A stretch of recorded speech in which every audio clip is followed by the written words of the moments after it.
You are looking at a Northwest A320. Is it a modern day classic? Well, I consider it a classic because it was flying more than 25 years ago. It was flying more than, right around 30 years ago. I'll have to look that up. Maybe we'll look that up in flight. Hey there, CJ, Classic Jet Sim Pilot here with another classic flight in a classic livery, the Northwest livery. Today we're going to be going from flying from Minneapolis over to Toronto, and I don't know. I just love flying these classic liveries, even if it is in a relatively modern airplane. So let's get going. Let's pull the flight up first. There it is. You can see we don't have a whole lot of time. I use Chase Plane. It took a little longer than normal to get this plane set up because I guess I hadn't flown the regular CFM version yet. But let's let GSX start boarding the airplane, and we'll get her fired up here. Please don't load aircraft until the fuel truck arrives and ask to do it. Engines are off, flaps are up, gear handles down, wipers are off. It's fired up here.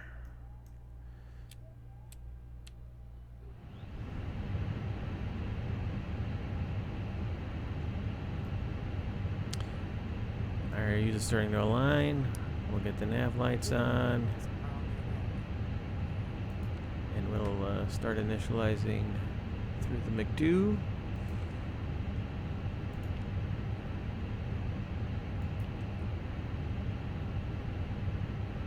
Northwest 398 we are today. Northwest 398. Excellent. Go over to receive messages. We've got a load sheet sitting there ready, so we'll have that ready. I am using today the WinWing, both the WinWing FCU and the McDo, which are fantastic. If you're not using them and you fly the Airbus and you're able to, highly recommend it. Got a current database up there. Correct engines, correct database. Those are what we're looking for there. We'll go to the init A page. We'll do the request. And we are NWA 398. Put that in there. Let's look at the OFP.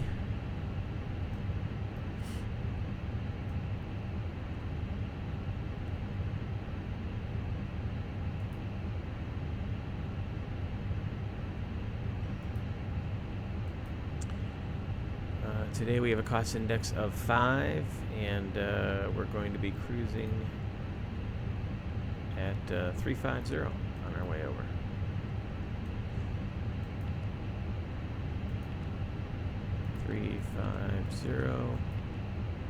And our top of climb temp shall be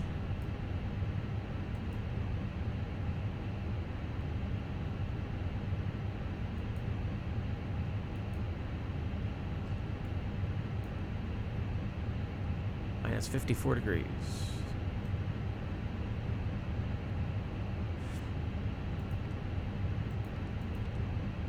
Put that in the cruise and flight level box. Go to our flight plan. Out of Minneapolis today, we're expecting runway 4. They are running the 4s today in real life. Yep.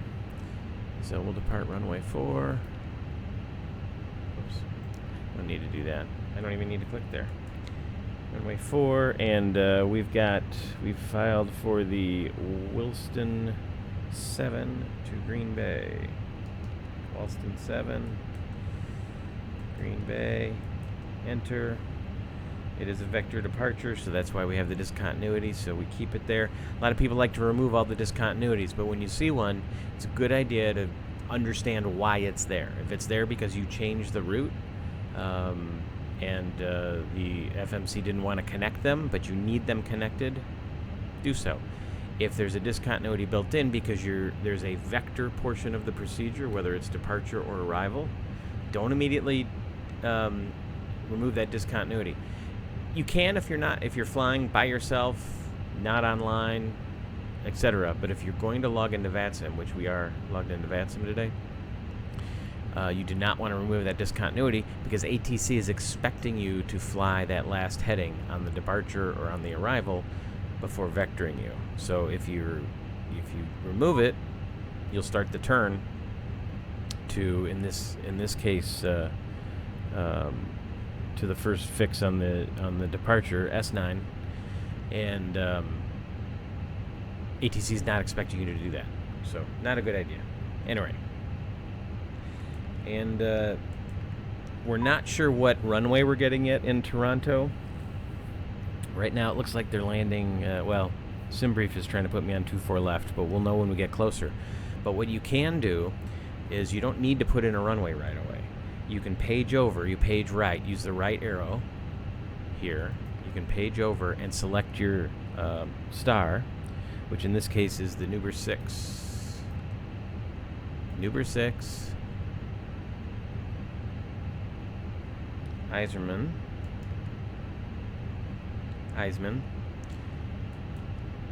And now we have the star in there ready to go. So we can select the runway, and then if there's a portion of the star that's runway dependent, it's ready to go. So there we go. And then I'm just going to copy the active today. RadNav, there is no RadNav required on the departure. So now we can go to the initb page, and we can look at our weights over here. We have 0 fuel weight of 25.9 and a 0 fuel weight CG of 31.5.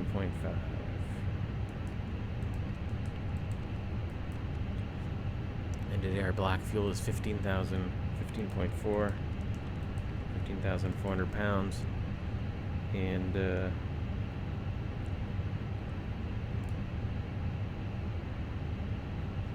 fuel burn to our alternate is 2.3, so we can change that.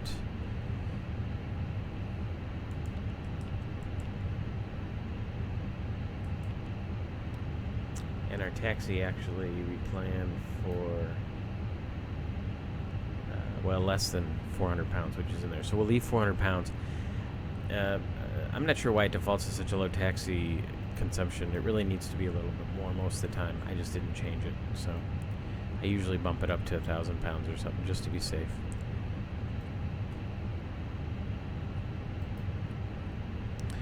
All right, so while they finish loading, we'll do our flows. Again, top of the overhead, down each panel.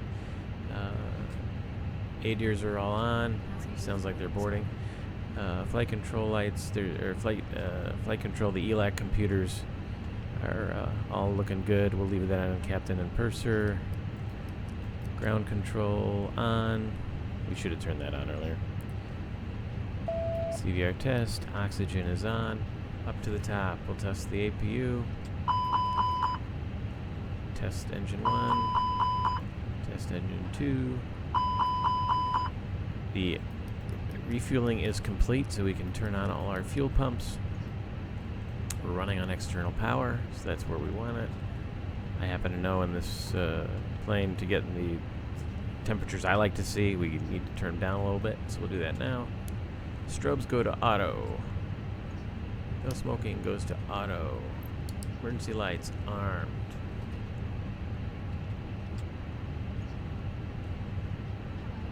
The rest of the lighting panel is as we want it.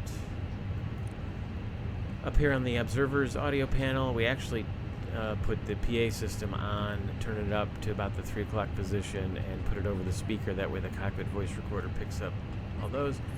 We'll leave we don't have any live animals in the hold today, so we can leave that turned down, save a little fuel. And there is no requirement to check the cargo smoke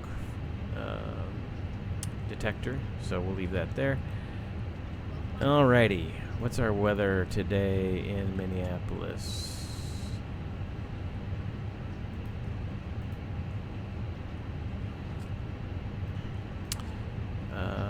1553 Zulu, wind 300 at 6 knots, 10 miles visibility, 2800 scattered, temperature 11, dew point 2, altimeter 3007. So we will set the altimeter, set once, set twice, then I have it set so that the first officer side is slaved to this. I like constraints, arc mode 10 miles. We can turn on the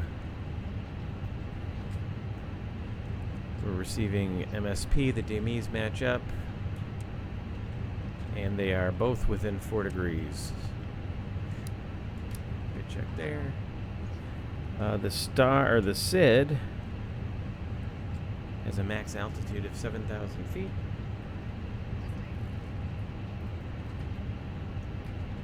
After you set the altitude, it's always a good idea to put it back on the hundreds. That way, if you bump it or anything, it's obvious.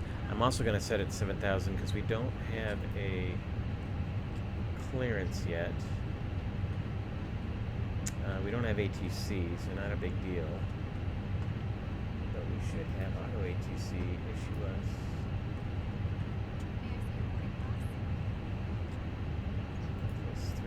Oh, that's why. We were connected under the wrong flight number. 398.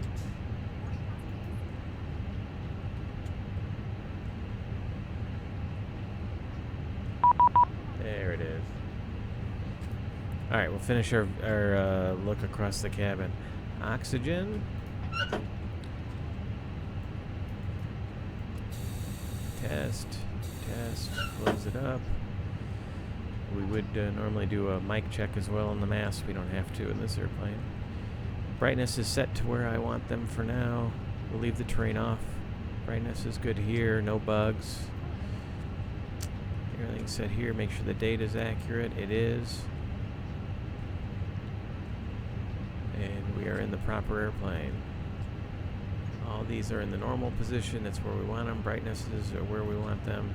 We want to listen to 2, transmit on 1. We also want to listen to the PA system so we can hear the boarding music, which worms its way into your brain. Radar is off. Switches are off. We're in norm. Rudder trim is reset. Flaps are at 0. Squawk code we are given on our way to Toronto. 1604 today. Put that on auto. And we'll go to TA. That will enable the ground ATC to see us. And what is the CTAF here in Minneapolis? 26.7. 26.7 there. We'll leave 22.8 in standby on the number 2 radio.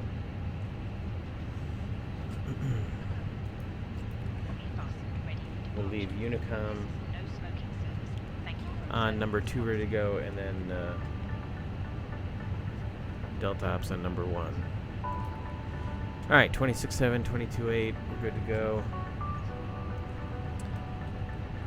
That's our cockpit setup. Let's do our before start checklist. Cockpit prep is complete. Gear pins and covers are removed. Signs are on and auto. Yep, we're finished refueling. We can turn those on. ADIRs are in nav. You check that down here by going to the data page. IRS monitor. They are all in nav. We still have our performance calculations to go. We'll do that in a second. Fuel quantity is 15.4. 15.4 is what we need. It's what we got. Takeoff data is not set yet. Barrel ref 3007 is set. Let's do our performance calculations. Runway 4, we'll sync the preliminary load seat, we'll sync the live weather, and we will calculate. So we're looking at 147 for V1, 147 for V2, 148, I'm sorry, 147 for rotate, 148 for V2. We're going to do a flaps 1, and the trim should be down at 0.2.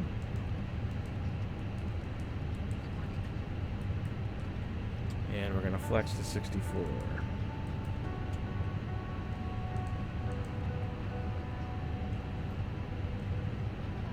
47, 47, 48, 1 down, point 2, flex of 64. All right, we got our takeoff data is complete. So the before start checklist is complete to the line. We just gotta wait for boarding to complete. Let's see how they're doing back there.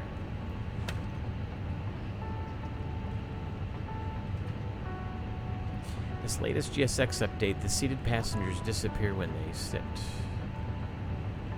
Whatever. It's just eye candy. Doesn't make a bit of difference. Let's step outside. Take a look. Oh, you know what we can do also, since we're getting close to departure? Let's go ahead and get our APU running.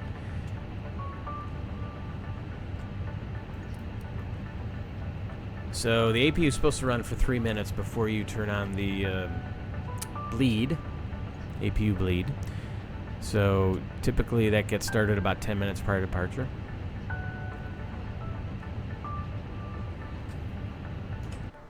Whoop. Let's go outside.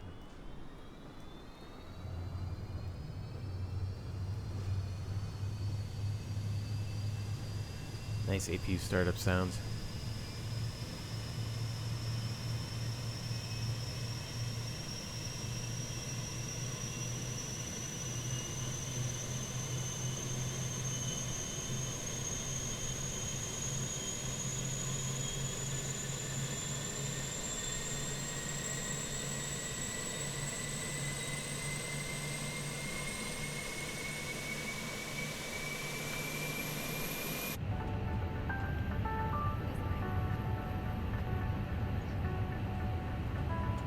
Is available, so we can dump the external power. We'll start the timer.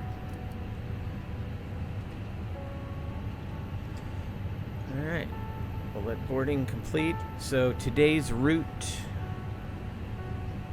will take us over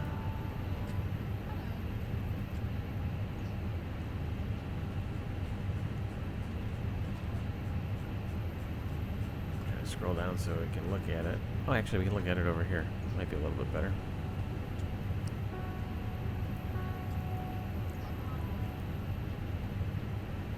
Our route of flight today will take us northeast out of Minneapolis,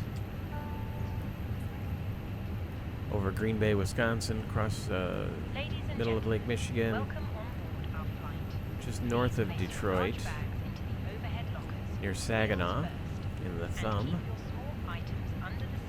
and over into Toronto. It's a nice day. Should be a nice day. A little windy. Looks like we got some haze in Toronto. Let's look at the weather again real quick.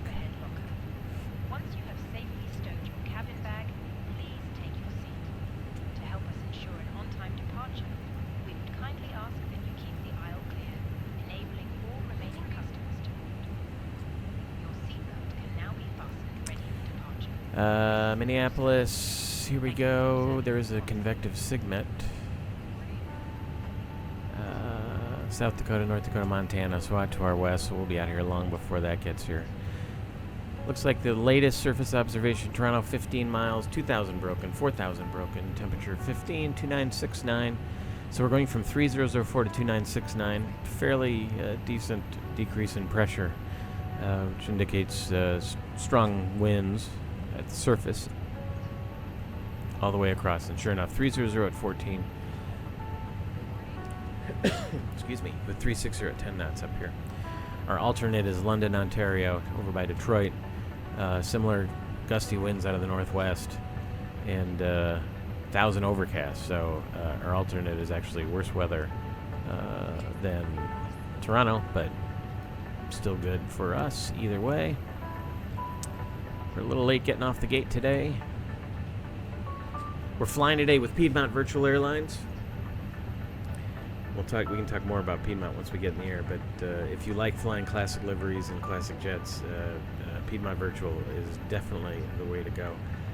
There's a link to it on the YouTube page, and if I remember, because I'm still learning about this stream and stuff, I'll go ahead and add that link in the description below.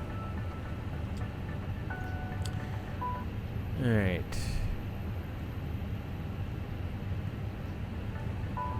23 minutes has elapsed. We can go ahead and flip the bleed on. Cancel that timer.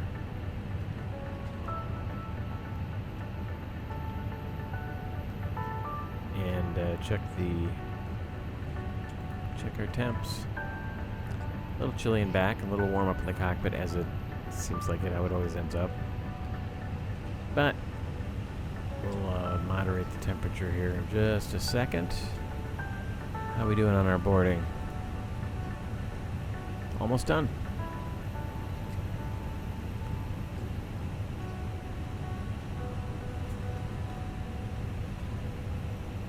I'm using just a generic Airbus checklist. I do not have a Northwest specific checklist. Cabin crew, boarding is now complete. All right, boarding's complete. Any remaining ground crew, See ya. leave the aircraft. Very important to make sure external power is off, because if somebody pulls the plug and it's still on, that can cause a electrocution, which we certainly don't want to do. APU bleed is on. We are getting power from the APU. We don't need, windows and doors are closed. Beacon is on. We will start the pushback process. Thrust levers are at idle, and parking brake is set. So we are ready to go. There is one other airplane here at Minneapolis. There's a Delta jet just down the way from me. Hello, Captain. We are ready for pushback. It's like an A330. Or an A350, I mean.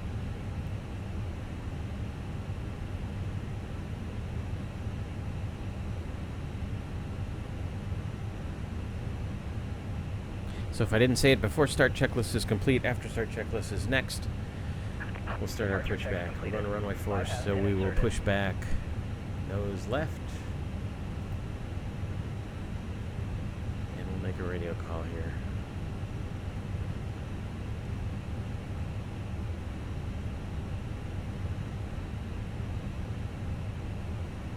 Golf 11. Minneapolis traffic, Northwest 398. We're in A320. We're going to be pushing back off of Golf 11 here at Minneapolis. Locking gear.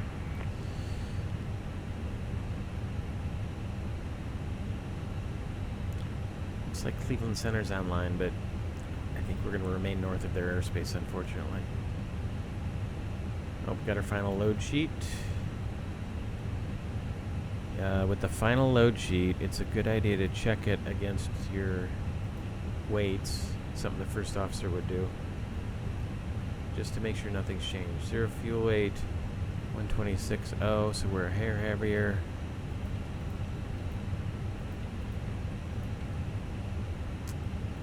And our 0 fuel weight CG is still 31.5, so no changes there.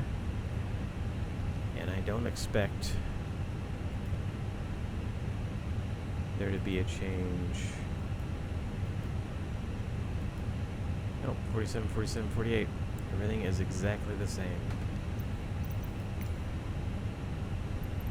Continue pushback. Nose left. Release parking brakes, please.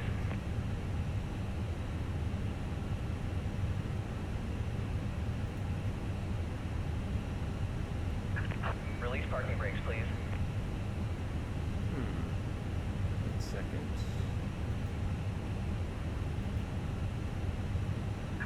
Release parking brakes, please.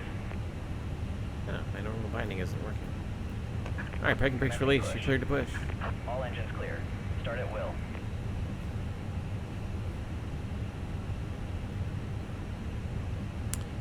And here we go. We'll wait till we get pushed back a little bit before we start them. Just in case there's anybody behind Cabin us. crew, arm doors and cross-check.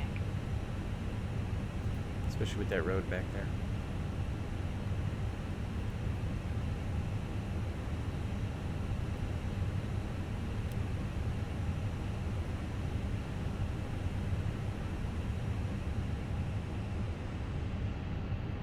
Once we're back over that road, we can go ahead and get started. Alright. Turning 1. good duck pressure. Here we go. We guard the switch, just in case something bad happens. Got good N2.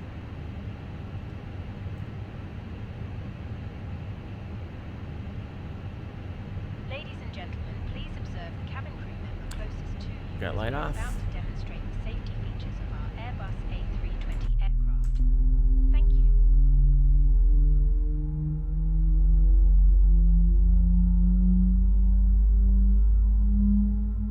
Ladies and gentlemen, welcome aboard our Airbus A320. How about the start sounds? Illuminated signs and crew Pretty instructions, good. including the following safety procedures. The safety card found in your seat pocket contains important information. All right, the highlighted box goes away on N2 and it tells us it's available. And the brace position. We don't need anti-ice, so we don't need to worry about it. Let's turn 2. Brace. There are 8 emergency N2. exits on this aircraft. The cabin crew are now pointing out the exits nearest to you. Guarding the switch. We're watching EGT for a hot start and N1 for an N2 for a home start. Emergency lighting will guide you to an exit. In Brakes are set. emergency, leave all baggage on board. Good pressure. Your seatbelt is fastened, adjusted, and released as shown. It must be fastened whenever the seatbelt signs are on, and we recommend that you keep it fastened at all times. If the air supply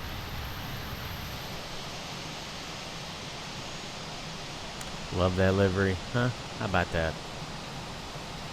The old bowling shoe. is in place with the strap, pull on each side to adjust. And number 2 is available. Mask before helping others. Bleed off. If we land on water, take a life jacket from under you. Master switch off. From the pouch and put it over your head. Pass the tapes around your waist. Tow truck and put disconnected. together. Bypass pin Pull the removed. strap to adjust. Put on the Not terrain display. life Clear. jacket Back to Right on the norm. aircraft. When outside, inflated by pulling the Transponder is on. fails to inflate or needs topping I'll up. do the flight control Blow check. into this tube. There's There full is down. light and whistle for attracting There's full attention. up. The cabin crew can assist you Full with life left. jackets for children. Full right. Tray table must now be stowed. Armrest Rudder down. pedals. Window blinds open. Full left. And seatbelt fastened. Full right. Further information Center. regarding your safety on board can Pitch be trim is found supposed to be in down the 0.2. We'll set that in at the same time. Great flight. Pitch trim is down 0.2. Very good. Now we can go to max. It's important to hold off on setting the auto brake to max till after the control check. Taxi lights on, brakes released, and we're taxiing. It's going to be Bravo Charlie to runway 4. Minneapolis traffic, Northwest 399. Bravo Charlie to runway 4. Taxi. Here we go. Behind that 350. Brake check. Good brake check. Pressure's normal. And away we go. 1632. We're about 10 minutes late, something like that.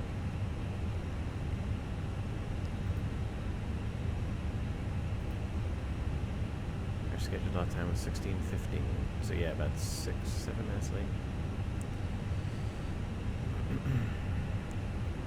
Yeah, the IAEs will start rolling pretty healthy from the get-go.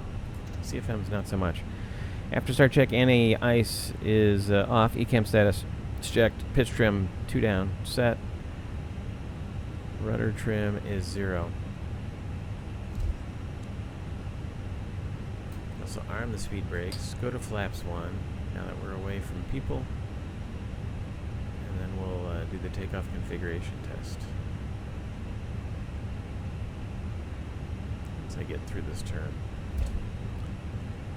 This is the hardest part to do single pilot in this airplane, because you've got to be heads up. And in the real plane, somebody's always heads up while somebody's heads down. So if the captain, for example, needs to go heads down to check something, the first officer does not bury his head as well. The first officer would be heads up. Although the first officer wouldn't taxi necessarily. Depends on the op specs or the standard operating procedure at the airline.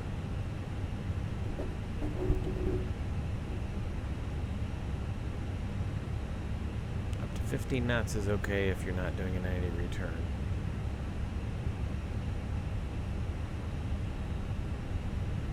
But you want to be more like 10 knots when you're doing a 90 return. Alright, we're on a straightaway. Takeoff config check. Cabin crew seats for takeoff. We're good to go. Hello. The cabin is now secure for takeoff. Thanks. We'll see you later.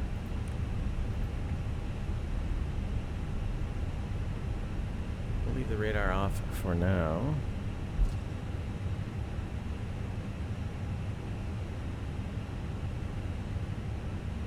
That's Delta. And this is going to be Charlie, this parallel. So we will stay on the yellow line. I'm not sure if these yellow lines are actually correct. It's been a while since I've been to Minneapolis. But we'll follow them nonetheless. If something happens and you are not on that yellow line, there's going to be questions. Minneapolis traffic, Northwest 398, crossing 30 left at Charlie.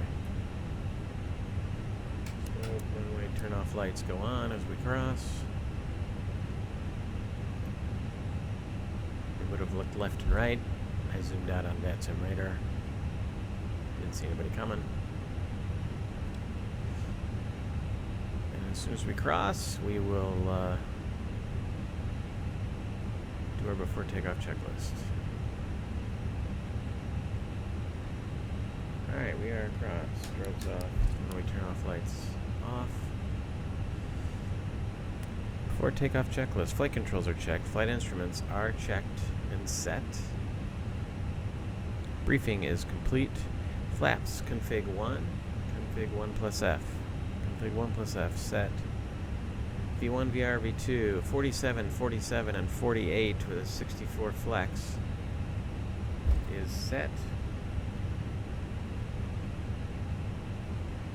ATC is set. ECAM memo is takeoff. No blue. Well, we are before takeoff checklist is complete to the line.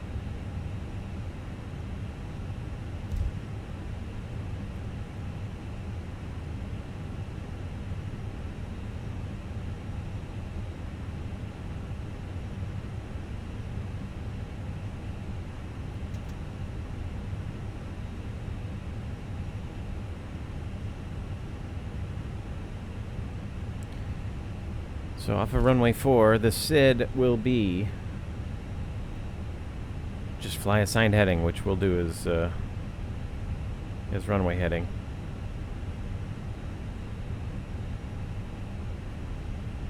And we'll go to S9 very quickly after takeoff.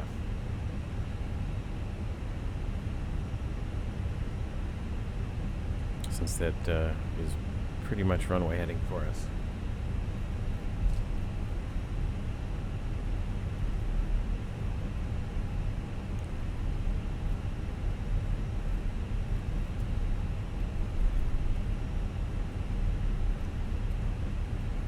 The preferred method of taxi, speed control during taxi on this aircraft is let it get up to speed and then brake all the way down to your whatever slow speed you'd like.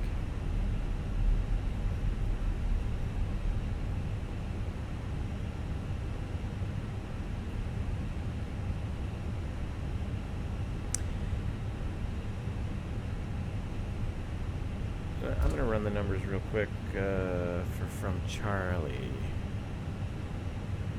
I think I have them here. I'm going to hold short right here real fast. That way we don't have to taxi all the way down.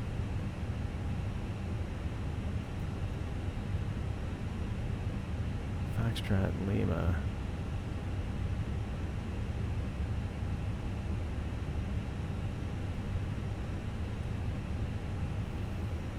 Or from Sierra. I mean, we're on Charlie. I thought I had saved Sierra in here at one point. I guess not. Well, you know what? Since I don't have the data handy, we'll just keep on taxiing. We'll just get down to the end here.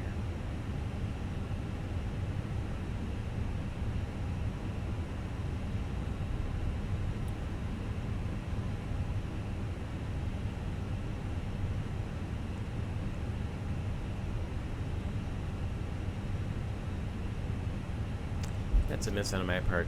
So as part of the briefing, it would have been to take a look at our route out to the runway, and it would have been fairly obvious, or at least reminded me that we need to probably plan for intersection Sierra departure.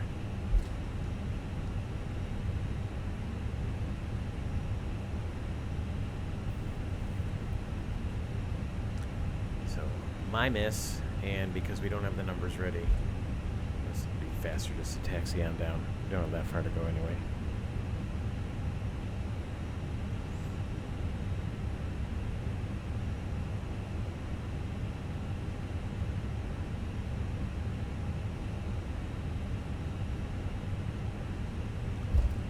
It's the fun part of streaming is all your mistakes are out there for everybody to make fun of. All right, we'll cross runway 35.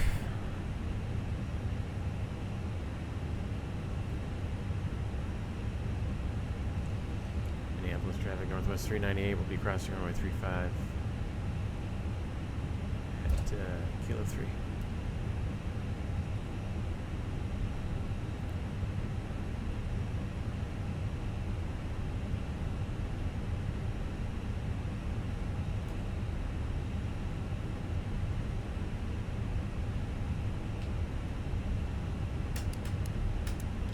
Lights on as we cross.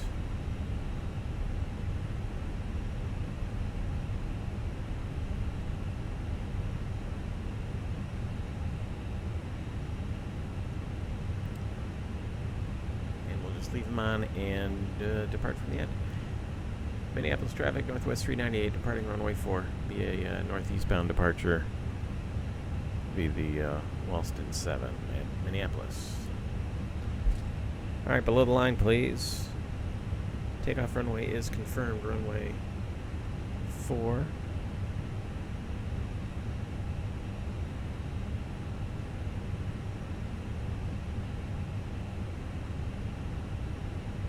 Runway 4, I see it. Cabin crew's been notified. TCAS. It's TARA. Engine mode select is normal. PAX we're going to leave on. We have to cross this line before we can begin the takeoff.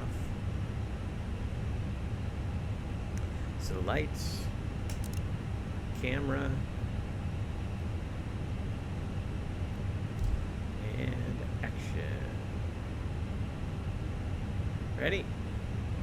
Let's go flying. Spool them up to 50. A little forward pressure on the side stick. 2 stable engines.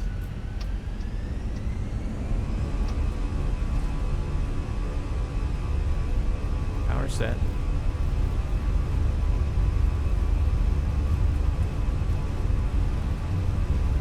$80 knots.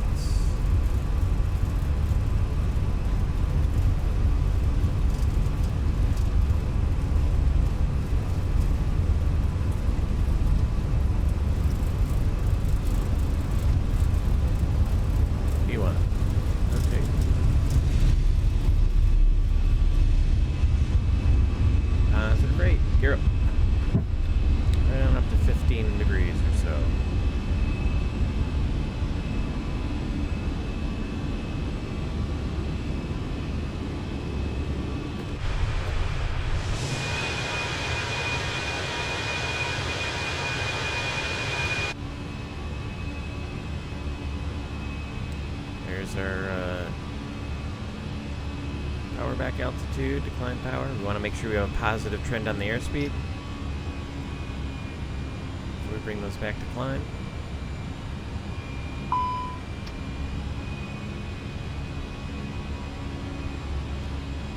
And at this point we will go direct. That's 9. Here we are. More or less in front of us.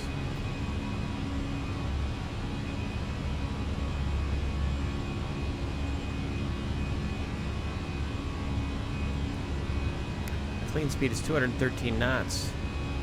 So I like to hold off on slat retraction, flap and slat retraction until we get a little closer to 213 knots. Otherwise that VLS creeps up on you, especially when you're heavy. We're not particularly heavy today, but just a good habit to get into. Alright. That looks good. Flaps up. Speed checks. Flaps up.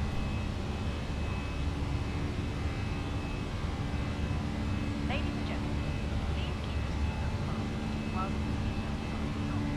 We recommend Flaps are up that you after takeoff. Checklist. Landing gear is up. Flaps retracted.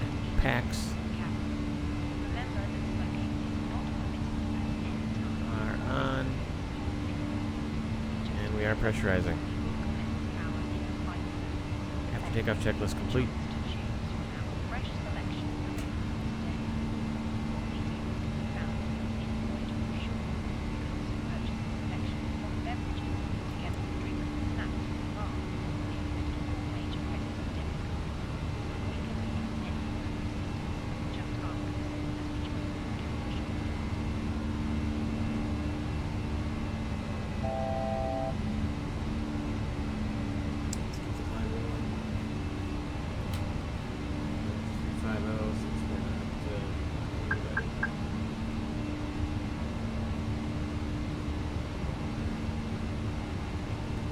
Started the level off process.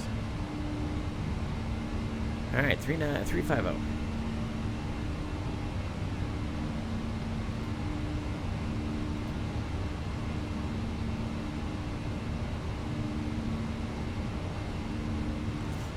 Still hand flying.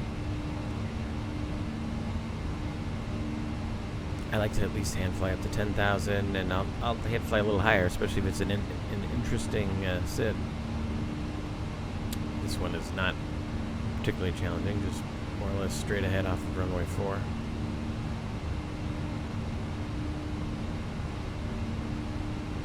Coming up on 10,000.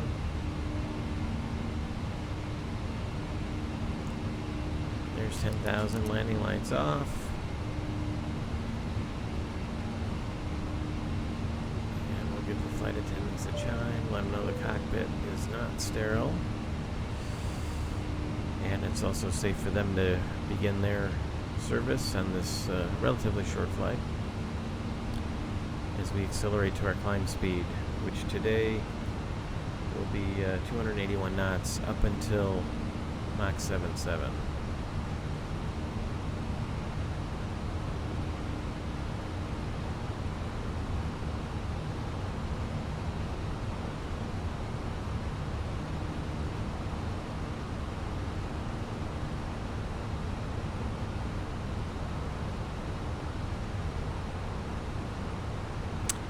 A little bit. There we are. Let's engage the autopilot. And remember, too, something to keep in mind is that you only engage the autopilot just like you wouldn't hand an airplane off to your to the other pilot in the flight deck with you. You wouldn't hand the airplane off in an out of trim or in some weird attitude. You kind of get everything settled. Right now, we are right where we ought to be. The flight director's We're right on the flight director. We're at the proper climb speed. Everything's going good. So we reach over, turn on autopilot 1. Right? Now this plane trims itself. It's got an auto trim, but if it were a 737 or a more conventional airplane, yeah, you know, the airplane's in trim, it's on course, it's doing what you expect it to do. And that's when you would engage the autopilot, because you're basically handing over the airplane to that autopilot. We're high enough now we can turn off the terrain display, and I like to bring up airports as we come up on S9.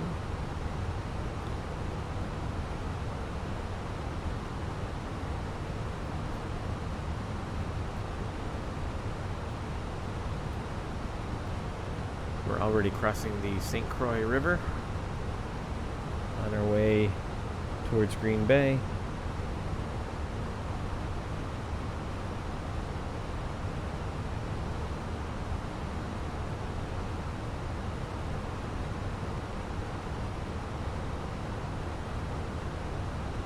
sure if we can even see the river today. A little bit of cloud cover.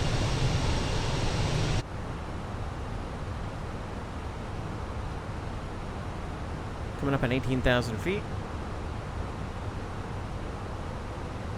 Our transition level here in the United States.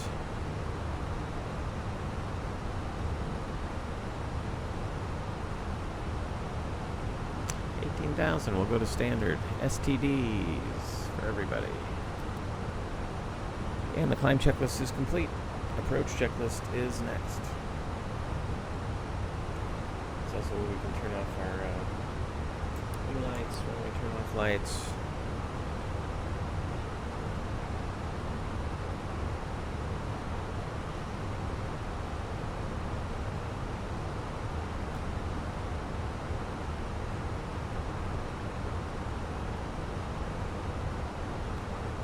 That's kind of interesting. Looking at VATSIM radar. There's us just out of Minneapolis, headed towards Toronto, which has quite a bit going on right now. Unfortunately, just north of Cleveland's airspace. But I saw this icon sitting at the Rhinelander Airport, which is an airport I'm very familiar with from my charter flying days in Wisconsin. And then my personal note, my grandparents lived right up here on the border. There's a 787 at Rhinelander. Pretty sure that's never happened. Pretty sure. But that's the fun of flight simming, right? You can do whatever you want.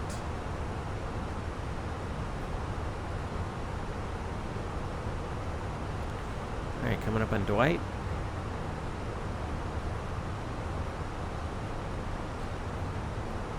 See how we're doing, making out on our flight plan already. Dwight, 8 minutes in, and we should have 13,200 pounds of fuel. We are, in fact, 9 minutes in, and pretty close to fuel. 13,140. So, again, we probably burned a little more fuel on taxi than was planned. I should just change that default setting in SimBrief, because 400 pounds. Minneapolis traffic, Delta 1484 heavy taxiing runway 4 via Alpha Charlie Delta Kilo.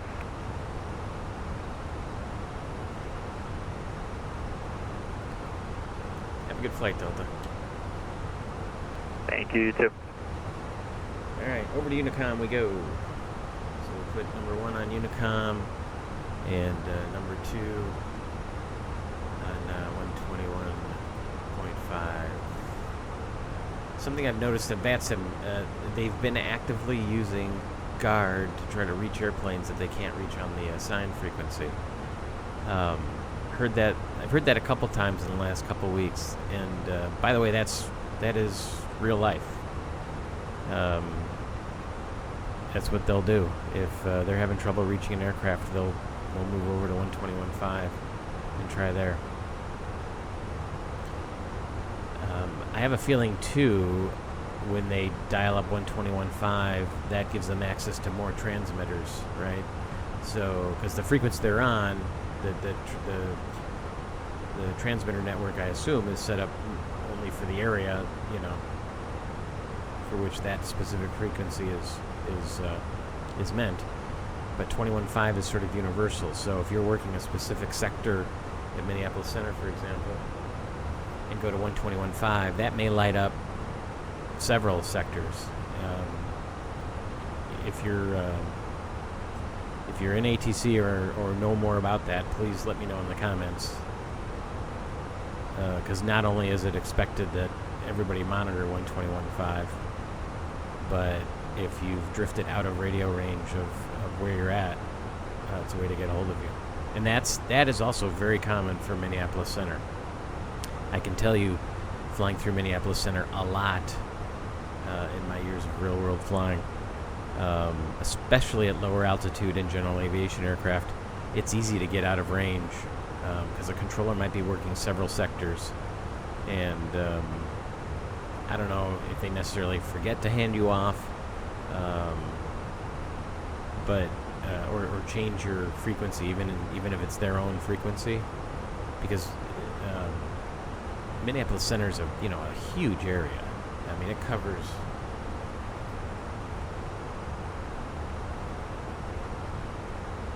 You can't don't have the fur boundaries, but it basically stretches. Oh yeah, it's here. It goes like this, all the way over into the Dakotas, and then down across. Chicago Center is just sort of a nondescript blob in the middle, and not really big because they handle a lot of traffic. Oh, you can see it here, actually. I take it back. This is the border of Minneapolis. So you can see it stretches from Canada on the east and east of the entire state of Michigan, all the way over the Dakotas, from the Canadian border on the north, all the way down to central Illinois. Or northern Missouri, northern Kansas. So it is a huge airspace. And in the middle of the night, one controller can have a lot of sectors.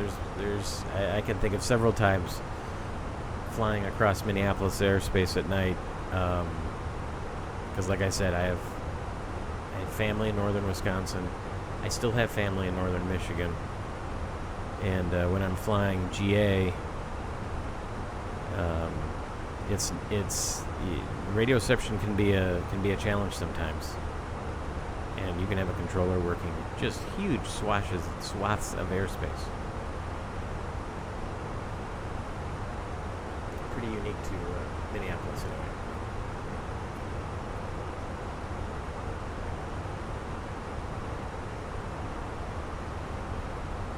So anyway, I was talking earlier about Piedmont Virtual.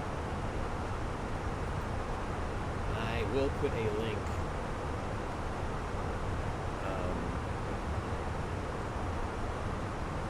But Piedmont Virtual is a really fun virtual airline to fly, especially if you like historic liveries, classic jets. Yeah, I mean, I'm sure there are other virtual airlines out there that do it, but I can't believe anybody does it any better than the folks at Piedmont Virtual. There are a lot of airlines represented in the Piedmont Virtual group, and that's sort of what they do. So they'll pick classic airlines that their members have a particular affinity for. So obviously Piedmont, Northwest, Braniff has some routes, especially regarding the DC-6, but also aircrafts that aren't normally flown anymore. So we've got DC-6 routes, 727, 737, 737 classic routes are being worked on in anticipation of the CSS 737 release. British Aerospace 146 is represented. RJ. So we've got Northwest Airlink routes. We've got Saab 340 routes.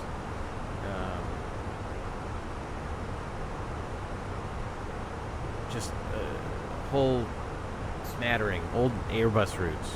Airbus A320 routes. One of my favorite airlines to fly is an old Canadian airline flying their Airbus A310s, because the default 310 isn't that bad,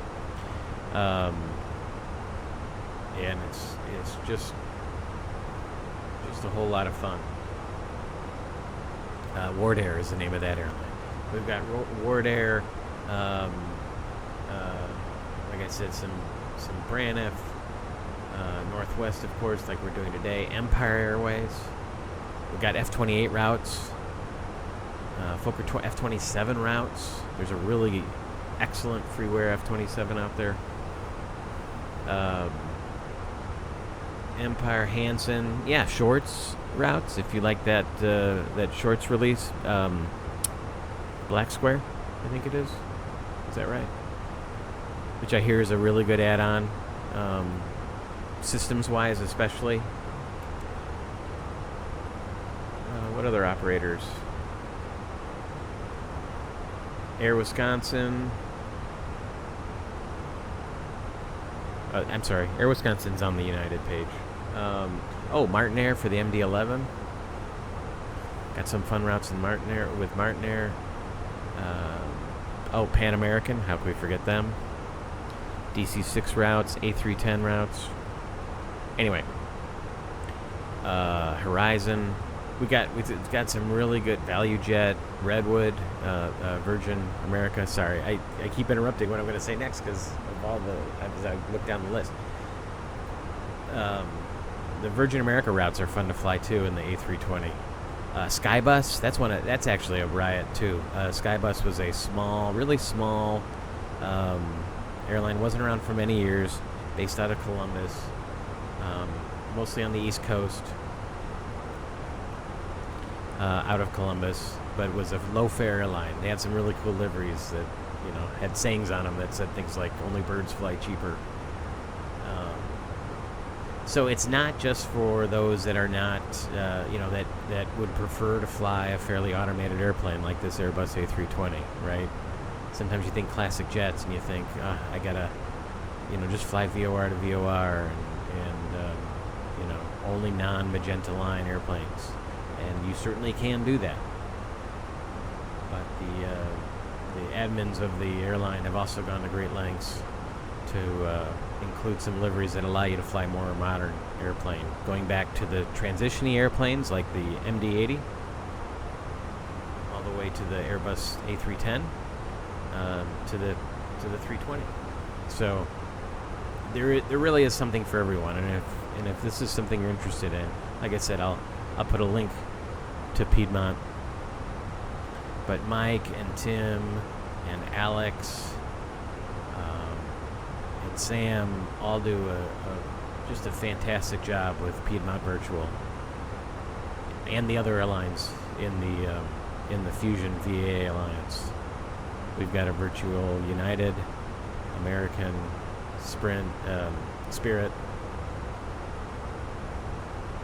FedEx. That's really come of age recently with the ability to fly the A306, 300, 600, MD-11, and the 777 freighter.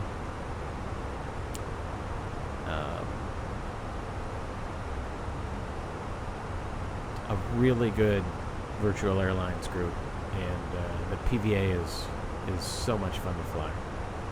Highly recommended.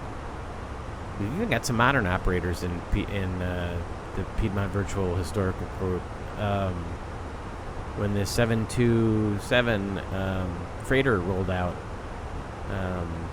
they added Amerijet and Aerosucre, so you can get some Latin American ops. Oh, we've also got LATAM as part of the group too. Not specifically run by the same admins, but they are part of the Fusion group, and so if you like South American ops, modern South American ops, you've got that as well. Anyway, just like I said, I'm sure I'll talk more about them in other streams, or I have already, depending on how this gets released. But if you like historic routes, if you like old liveries, if you like the bowling shoe, which, how can you not? The Piedmont Virtual Airline Historic Group is definitely something to look into.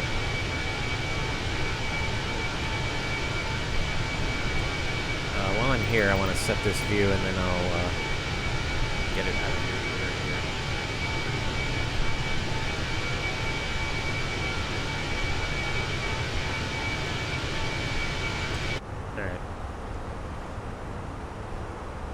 And if you're not using Chase Plane, I highly recommend Chase Plane as well.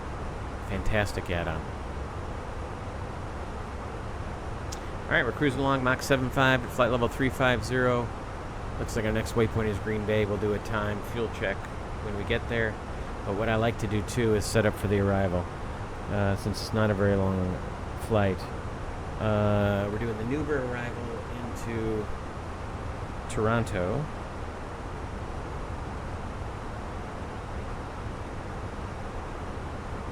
And I'm going to take a quick look to see what is going on in Toronto real time.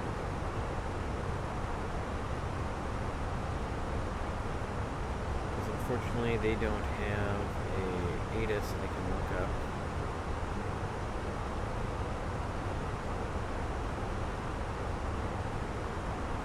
So I'm going to look them up just on my phone. And it looks like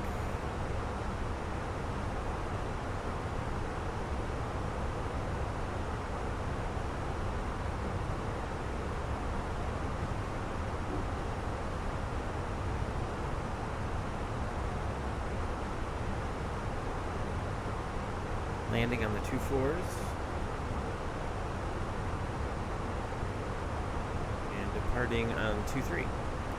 So we will plan on 2-4 left.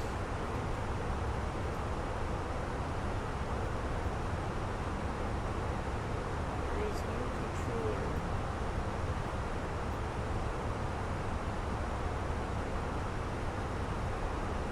Yeah, it looks like on Batsim, folks are doing the same thing. I see somebody about to depart runway 23. So we will plan on 24 left, which is a 9,000 foot runway.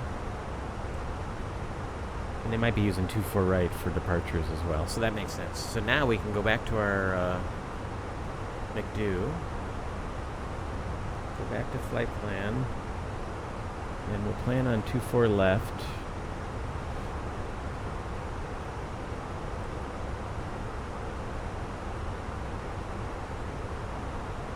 We'll just plan on the ILS 24 left.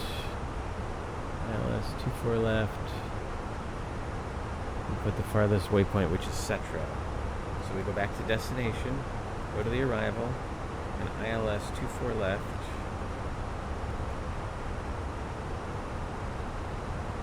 From Cetra, it's already in there, and we're already on the Uber 6 Heisman.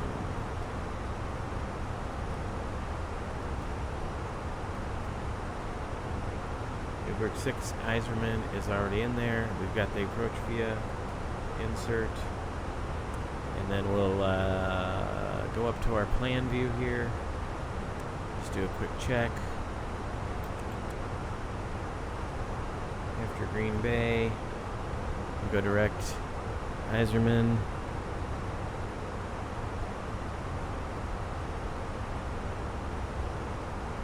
To shot. Penalty, box, NACBO, oh, those are top of descent, NACBO, Nuber, rock toe, let's turn the constraints so we can see it, rock toe between 11 and 15 at 250 knots, Pengo, and then that's where we split, off to the right, here's our decel, bottom, 210 knots, 8,000 feet, and that's where we stay. Verco, Narad, Deckney, Devno, and Dunhull. And then, of course, we have a discontinuity because it's sort of a vector.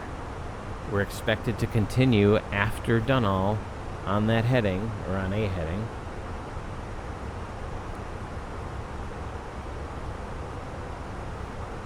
Until we're turned in. Now, so we don't remove that discontinuity just in case ATC comes online. We don't want to. We don't want to. We don't want to make that turn because ATC won't be expecting us to do it.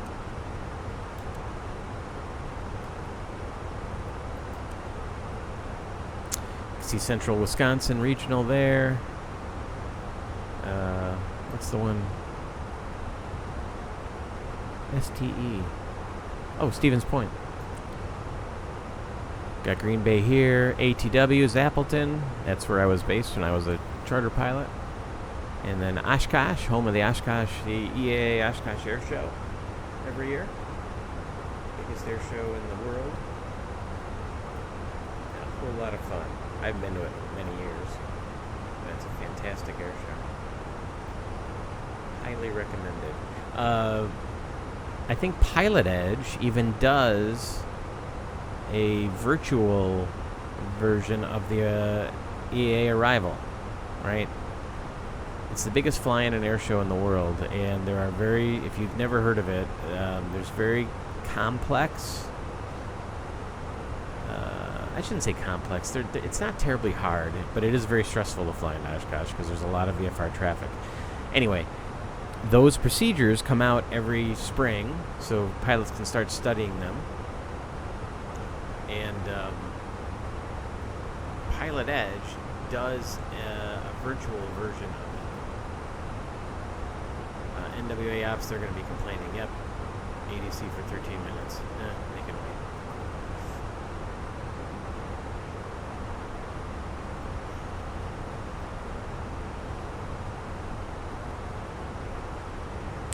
By the way, we're going to be going to Bravo 15 when we get to Toronto.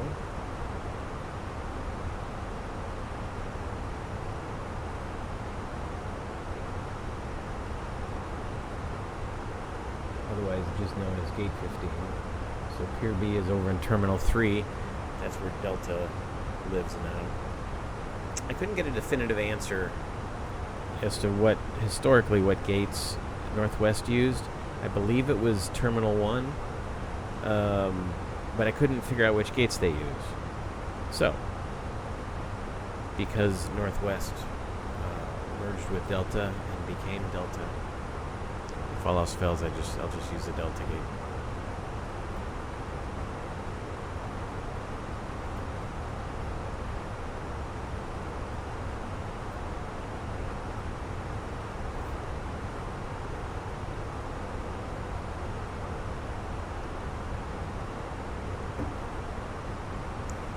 While we're here at Cruise and we got a few minutes, I've released my first couple of videos, and I gotta tell you, the response has been fantastic from the flight sim community. Only got a few followers so far. I mean, it helped a lot that my first release video was day before the night before CSS released the 737, and I was fortunate enough to get a preview copy, so that certainly boosted my first views. But no, the comments have been really nice, and I really appreciate it. And if it is your first time on the channel, welcome. I'm CJ. This is Classic Jet Sim Pilot, and again, we focus on operations and aircraft that are more than 25 years ago, or at least have a history going back more than 25 years. We may do some FedEx ops. In fact, I know we will. But we'll also fly some retro mainline ops as well, and retro cargo, as much as we can. And if all else fails, at least an airplane that is equipped as though it's back more than 25 years. And maybe sometimes we won't.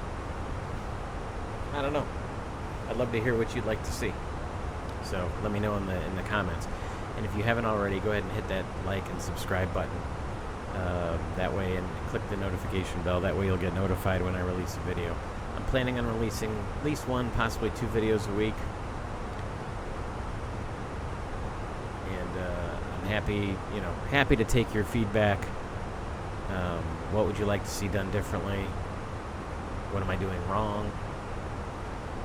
I do have a lot of flying experience, including some airline FAR Part 121 operating experience, but I certainly don't know everything, and was not an A320 pilot in this case. So I've done a lot of studying, and in fact I'm toying with the idea of going and get my type rating. There's a couple places that'll do it. Just because I enjoy it so much. But anyway, more about that if it actually happens. But yeah, that's what we're going to focus on. So I'll rely on you all to let me know what you'd like to see. I'm game for just about anything. Well, we're just coming up on Green Bay. Unfortunately, it is under those clouds somewhere.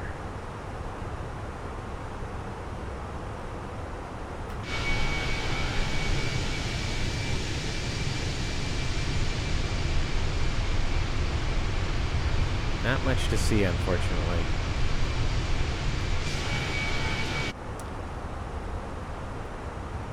Ooh, here we go. Cinematic views during the turn. It's like a Northwest commercial.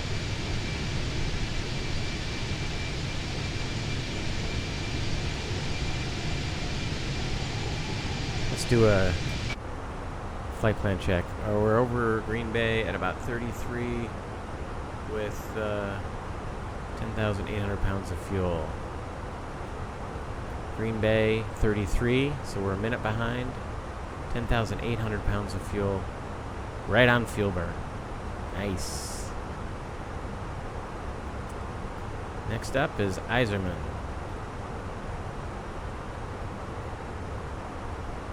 Legendary Detroit Red Wing player.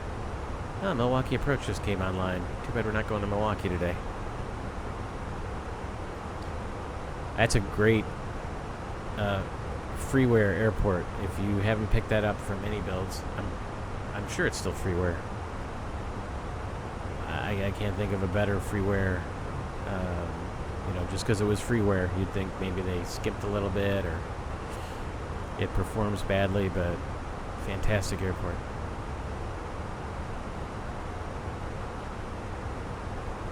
That airport off to our right is Sheboygan, Wisconsin, which is kind of in between, we'll call it in between Green Bay and Milwaukee, along the shores of Lake Michigan. And no airports ahead of us because that's Lake Michigan.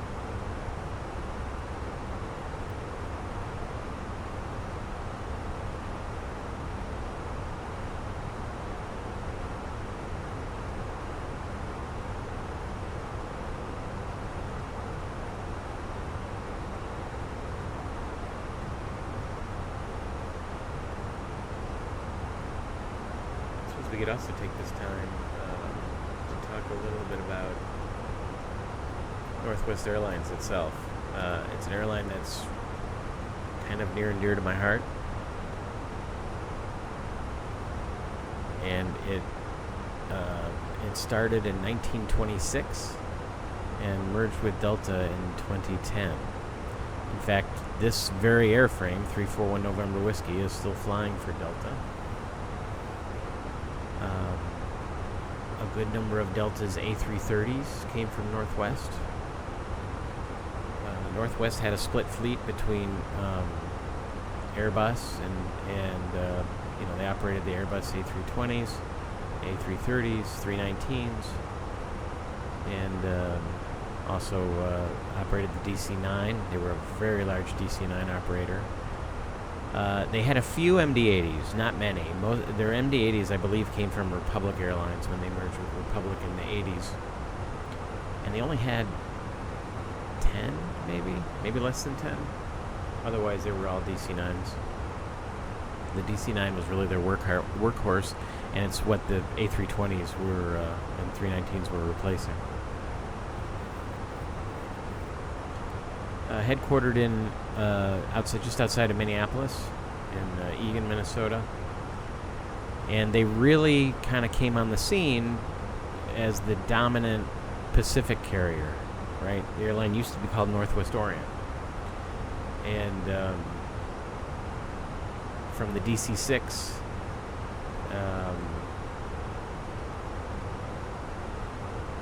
Days all the way through their DC-10 and 747 routes. they dominated the Pacific for a number of years. However, they had to begin a whole series of expansion when United purchased Pan Am's Pacific routes.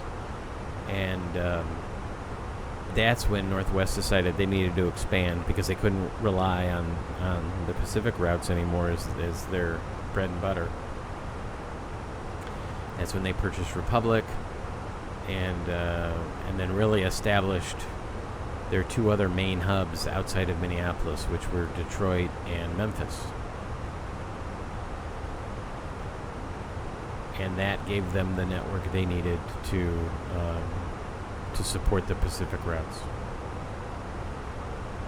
The other kind of cool thing is because they didn't have much of a presence in Europe, they had a partnership with KLM. And Memphis even had I want to say one flight a day from KLM between Amsterdam and Memphis.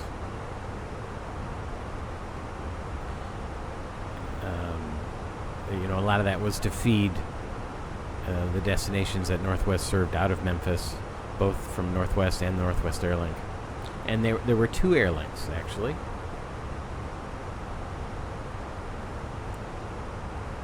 There was Mesaba, which was an independent airline, founded independently, and then became a Northwest Airline carrier. They were named for the Mesaba mountain range. I put mountains in quotes, but it's a range of hills in northeast Minnesota. But Northwest also had their wholly owned airlink called Express Airlines 1, and they were based in Memphis. Later on, they took over a lot of Mesaba routes and expanded into Minneapolis. Well, they started in Minneapolis, actually, since Northwest was based there. But then they were the dominant airlink out of Memphis, whereas Mesaba had mostly Minneapolis and Detroit. And slowly that changed over time to where Express Airlines 1 had the same base structure as Northwest did.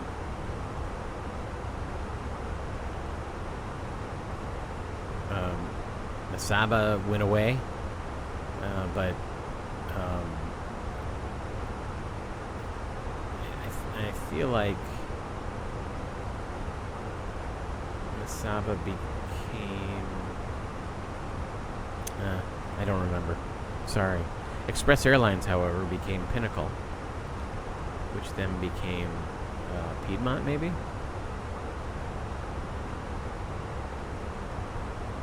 Was absorbed into Piedmont. But after Northwest spun off Express Airlines into a privately held or a publicly owned company, it became Pinnacle Airlines.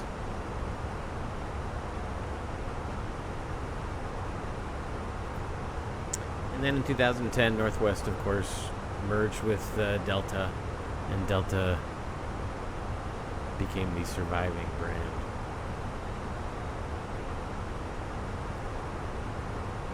But Northwest had a lot of cool liveries. There's the thermometer livery.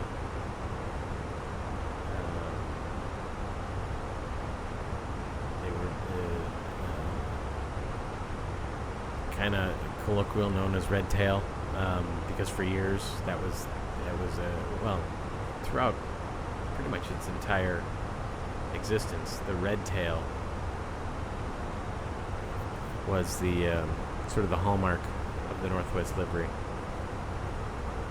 In fact, a lot of old Northwest pilots and employees still referred to themselves as Red Tails. There was also Northwest Cargo, which operated 747s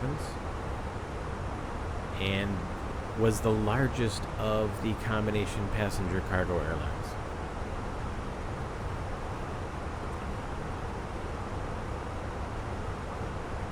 And the hub of the cargo operation was Anchorage, Alaska.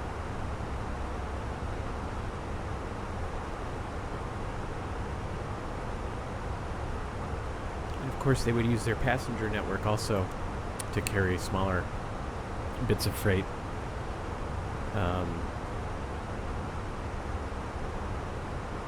When they could, right? So, yeah, it's a really fascinating history. And there still is a Northwest Historical Society, and there's a museum up in Minneapolis. I'm a member, but I haven't been there. I need to make a trip up and do some volunteering. But love to hear your Northwest Airlines memories. If you want to leave a comment and talk about your experience with Northwest and what some of your memories were.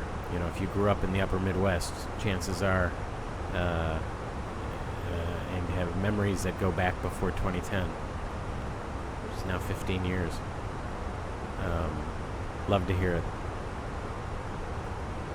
You know, growing up where I did, I wasn't exposed to Northwest until I was a professional pilot, but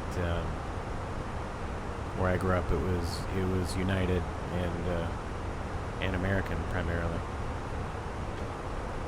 But yeah, Northwest has a really interesting history. All right, we're still trucking along. We're at our equal time point. We're just coming. We just come across the east coast, or just crossing the coast of Michigan, just north of Ludington, Michigan, and south of Manistee. You can see on the chart Traverse City, Tango Victor Charlie, off to our left. It's a place that's very special to me. I have family that lives there. And Muskegon off to our right. It's Mike Kilo Golf.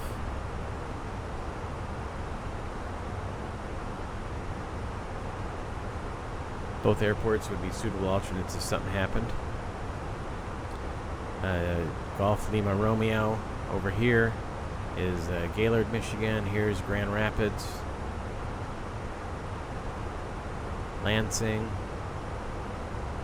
Flint, Pontiac, and Detroit is over here in this area.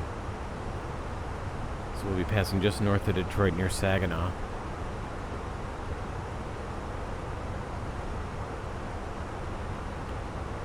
And Eisman is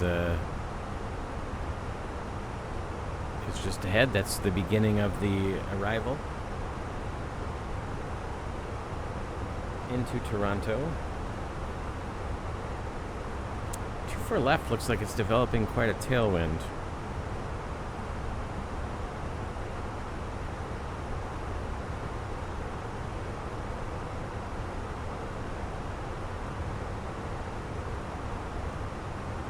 Check. See if they're still landing the 2-4s into it. Looks like they are.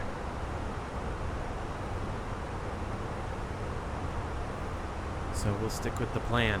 Right now, at the wind at Toronto. Well, here we'll look on the EFB.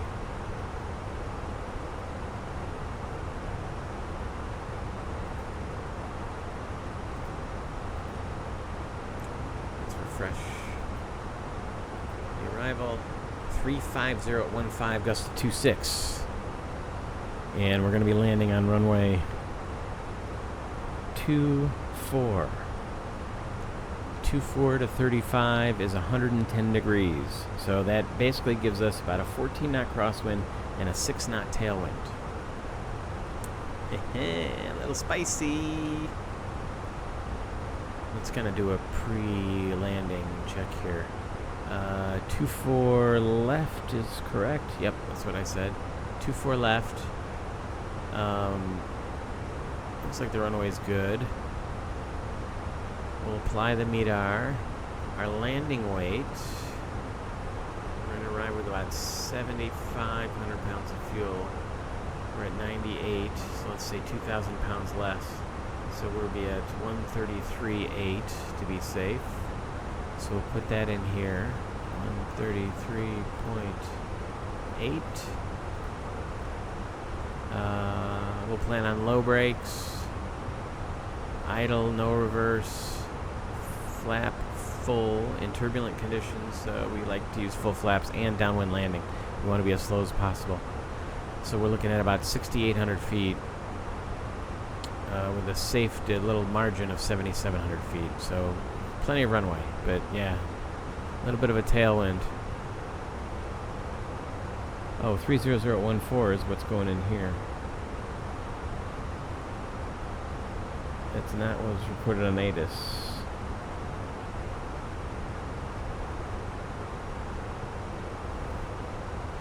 $350 at 15.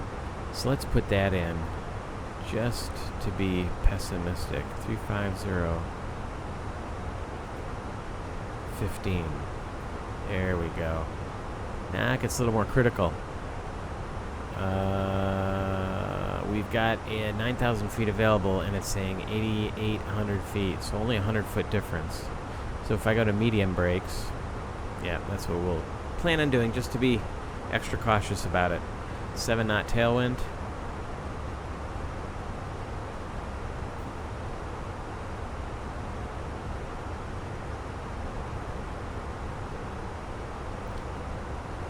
How we doing over here? Eisenman's coming up.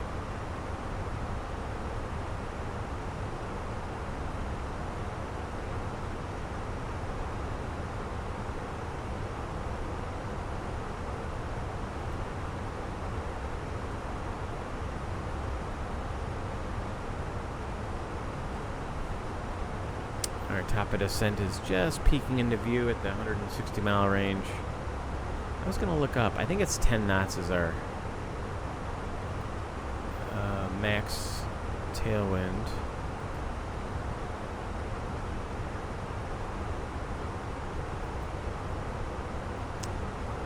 Yeah, it's not going to be in the QRH, I don't think.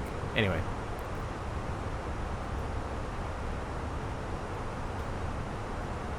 So, it will be a flaps full, auto brake medium,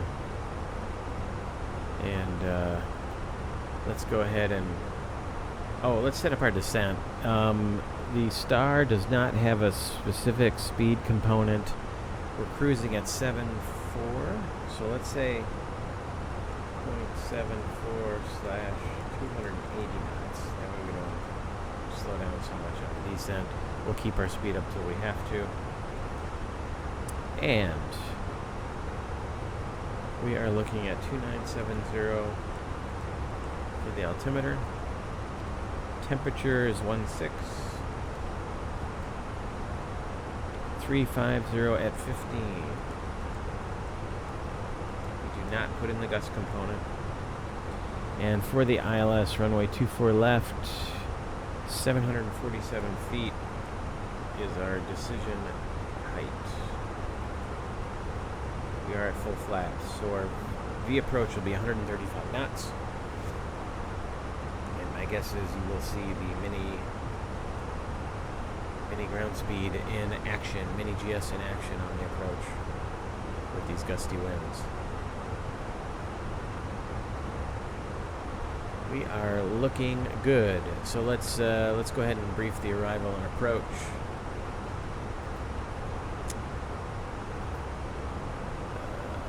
Arrival, we were doing the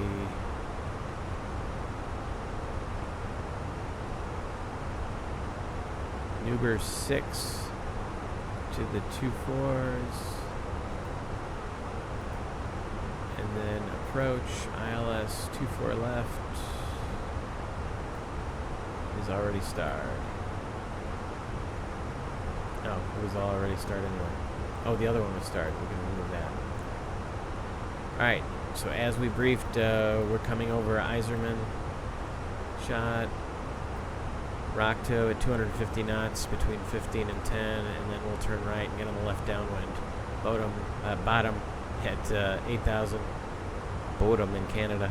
210 knots, and then we'll bring it around down the downwind, and we'll give ourselves plenty of time to get set up. Cetra at 3,000 feet. Intercept the glide slope. We'll probably stay at 3, intercept up high. Final approach fix is at 1,900 feet. And the minimums, again, as briefed, were 747 feet for us in these visibility conditions. 111.95 will be the localizer frequency, 237 degrees final approach course. 1970, as I mentioned, is our final approach fix. airport itself has an elevation of 569 feet, where the touchdown zone is at 547 feet. MSA on this quadrant is 3,100 feet.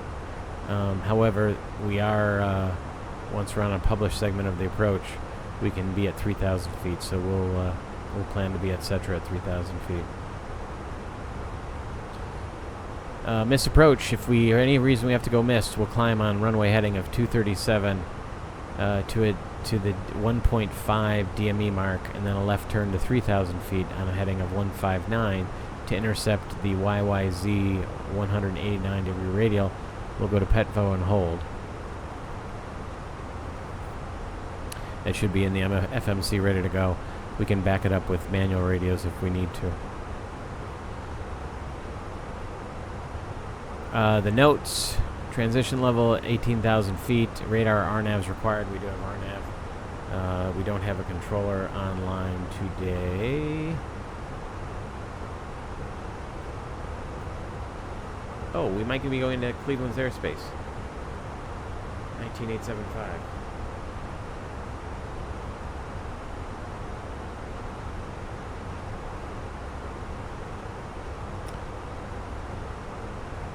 There's a note within 100 miles, 4,900 feet, simultaneous approaches with 2-3.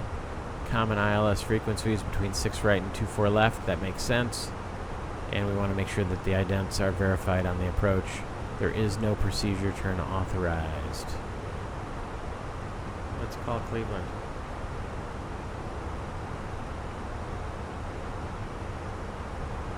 Cleveland Center, good afternoon. Northwest 398, flight level 350 over Eiselman.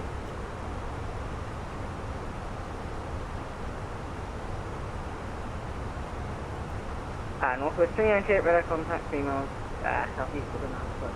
View. Position checks, Northwest 398. He is very quiet. I'm gonna turn up his volume a little bit.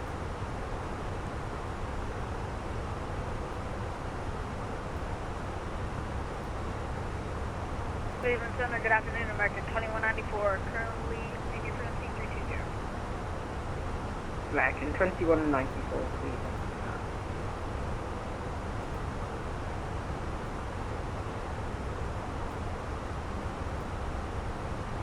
Canada 290, radar contact 30 east of the Jefferson DNA plant. Roger, Canada 290. Alright, at least we get some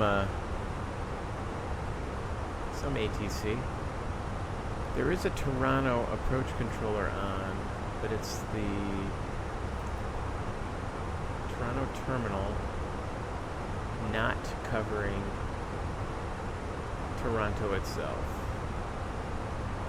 It is not Pearson approach or departure, so we may not have to talk to them.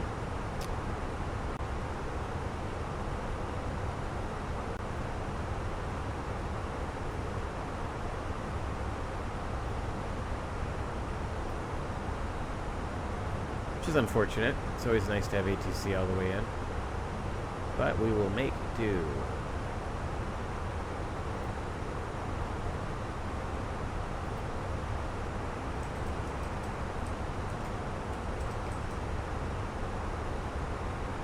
East Coast Jet 71 across Keating, Echo Tango Golf, at and maintain flight level 330. Keating at 330, East Coast Jet 71. United 2275 DCs offline, radar services terminate, just shift position approved. For changing to Unicom, United 2275, thank you.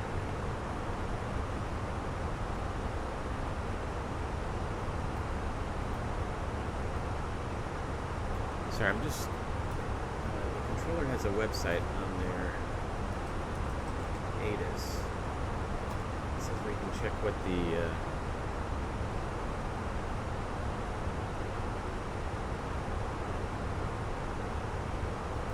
what the active runways are.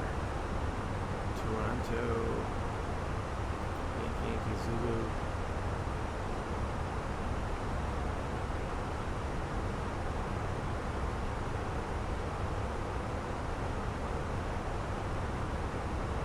That's the wind data.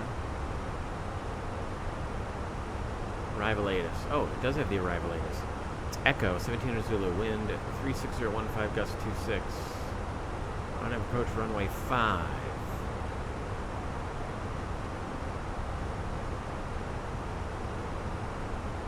So it's actually runway 5.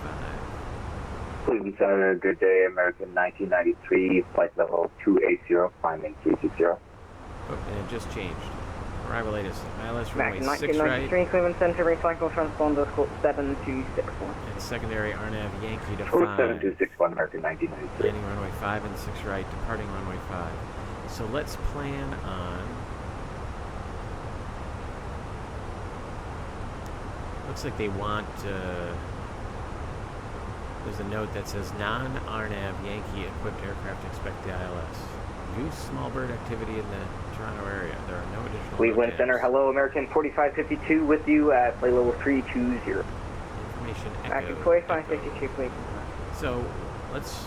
We can And do the the public RNAV is Yankee into 5. flight level 320. Oh, 532, Cleveland Center. So let's change... I'm changing it in Simbri first. RNAV Yankee into 5. First we need to change the SID, or the star, I mean. Nuber 6. Here.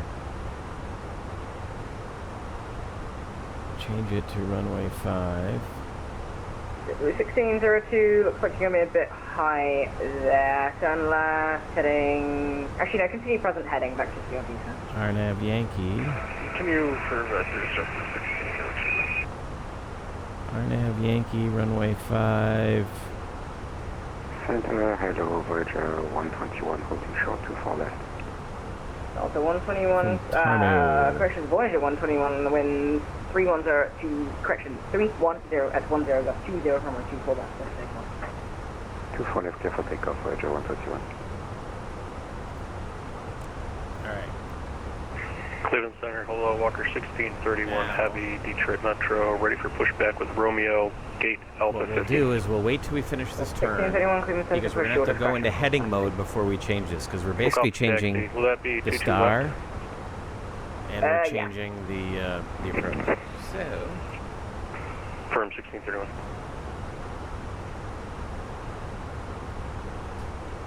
We'll wait to get on American this. 2194, descend Okay, via the this Tribe course here. 4 arrival, Cleveland landing south, Cleveland altimeter 2985. Sent by the Tribe for arrival, Cleveland landing south, anchoring altimeter Alright. 2984. 2984 for American 2194. RNAV Yankee, runway 5.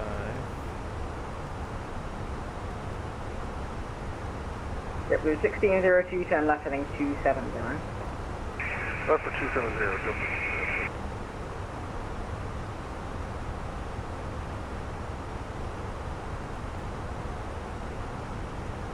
With the Northwest 398, descend and maintain flight level 310. flight level 310, Northwest 39. Newburgh 6, Eisenman, insert. We need to select anyone. Now we can insert this. Cleveland Center, Delta Now we can go back to 7, facing southwest on Good. Juliet 8 at Detroit Metro. We have Romeo on board, ready for taxi to, I believe we were supposed to expect 21 right. Come for 357, Cleveland Center, squawk mode Charlie, then runway 21 right, taxi via Juliet, Whiskey, Victor, Papa, cross runway 279. So squawk mode Charlie, Yes, and then Juliet, Whiskey, Victor, Papa, cross runway 27 right for Delta 18.7. We'll get that set up. 1602, turn left heading 200. 200, Delta 600. Cleveland, good afternoon, Brickyard 4694, flight level 320. And I'm gonna throw approach on the. Okay, 4694, So- Cleveland out. I've got the CTAF set here just so I can remember what it is. And then I'm gonna have approach set up just in case we go through their airspace. Toronto approach is 19.3. Echo Charlie Juliet 71, contact New York 125.32. Alright, we're leveling at 31. Sorry, East Coast Jet 71, New York 125.32. Okay, East Coast Jet 71 over to New York. Have a nice day, sir. Sorry, I thought you were calling momentarily. Yep, no worries. We're safe. UPS 1142, descend at pilot's discretion, maintain flight level 240. Descend at pilot's discretion, maintain flight level 240, UPS 1142 Heavy. Flight check 2856 Toronto offline, radar services terminated, shift to change approved.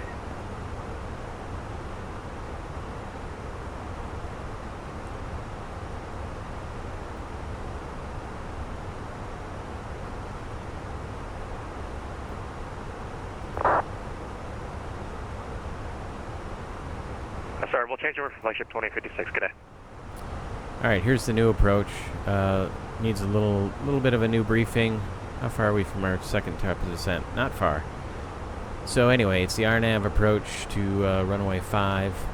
56 degrees will be a final approach course. Minimum altitude at Cobalt will be 2,500 feet with a decision altitude of 863 feet. So let's put that just to maintain 3,000. there. 2,000, jumping. 860. Whoops. 865. Runway 5 is a longer runway, so we're in good shape. 3,100 feet, still the MSA, but we have once we get to Tarmu, we can descend at 2,500 feet on that established segment. Once we're established on that segment of the approach. If we need to go miss, 4552 cross Wozy at climb maintain to 1,100 feet, runway heading, then a left turn, 3,000 feet, direct to Avtech, and hold. Authorization required. We're authorized. Cross Wozy at 177,000, Buffalo, September 29. A reminder, the safe altitude within 100 miles of 4,900 feet. Simultaneous approach with the Charles 6s. 4694, descend at pilot's discretion, maintain flight level 240. And we are uncompensated. And as far as I know. 4694, PD down. No, actually we are compensated. But we'd have to be aware if it's below 19C, minus 19C, PD down which to we're not. 240 for Brickyard 4694. Okay. Yep. Our secondary top of descent is coming up. Close the center, good afternoon. Delta 1484 Heavy, descending through 2,000. Our minimum altitude on the arrival is 7,000 feet now. Rock City to arrival. Jet 1602, channel heading 230, join the 239 pilot. Right 230 and turn one wide, Jet 1602. Jet 1602, your overhead travel cleared at LS23, runway 23, so land. Clear for ILS 23 and clear land runway 23, Jet 1602.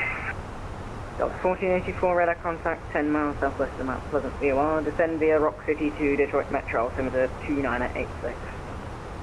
Descend via the Rock City to 2986, Delta 1484. I just recruised us.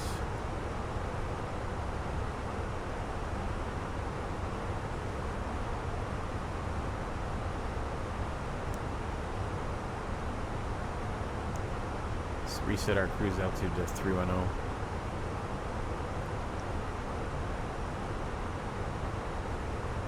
And we'll get ready for our descent here.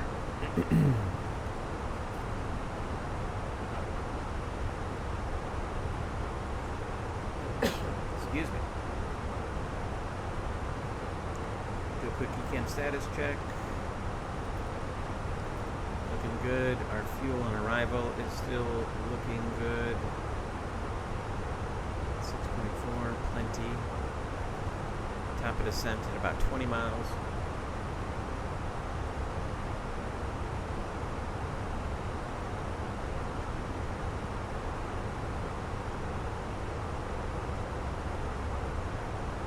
Future 722, descend and maintain 11,000, the Buffalo, altimeter 2997. Descend and maintain 11,000, 11,000, altimeter is 2971 for UPS 1142 Heavy.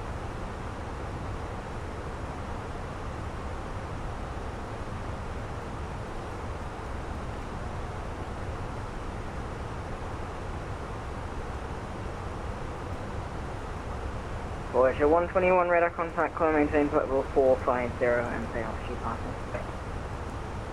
Going to 450, Voyager 121. We'll rerun our landing numbers.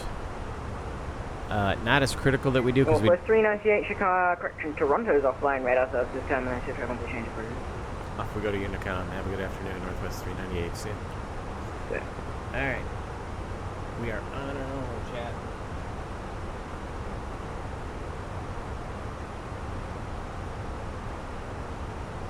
We're here. Approach was 19.3, just in case. Because I'm not entirely familiar with the airspace, and I don't know if we'll traverse a certain part of it. And then we've got CTAF ready to go of 18.7. We get a little closer. All right, top of descent, less than 10 miles. Go ahead and push the altitude knob in.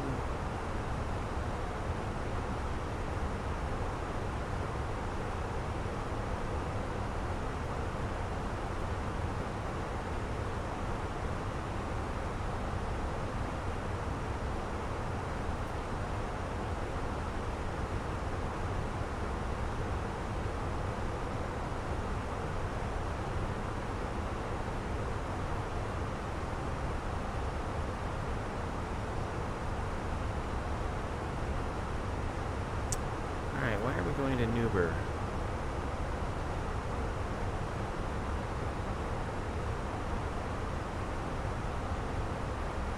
Macbo.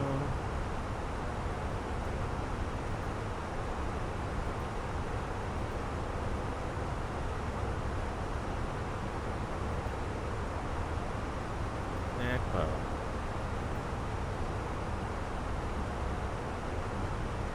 There we go. We are past descent. I must, when I switched the stars, I must have, I didn't check it close enough. So we were probably headed the wrong way. I'll have to check. I don't know if that was me or the, or a bug in the sim. Anyway, we're starting a fairly aggressive descent. It'll take us right to the top of the speed band there.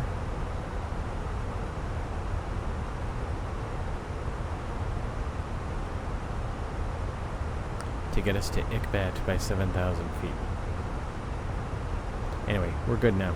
Nakbo to Newber.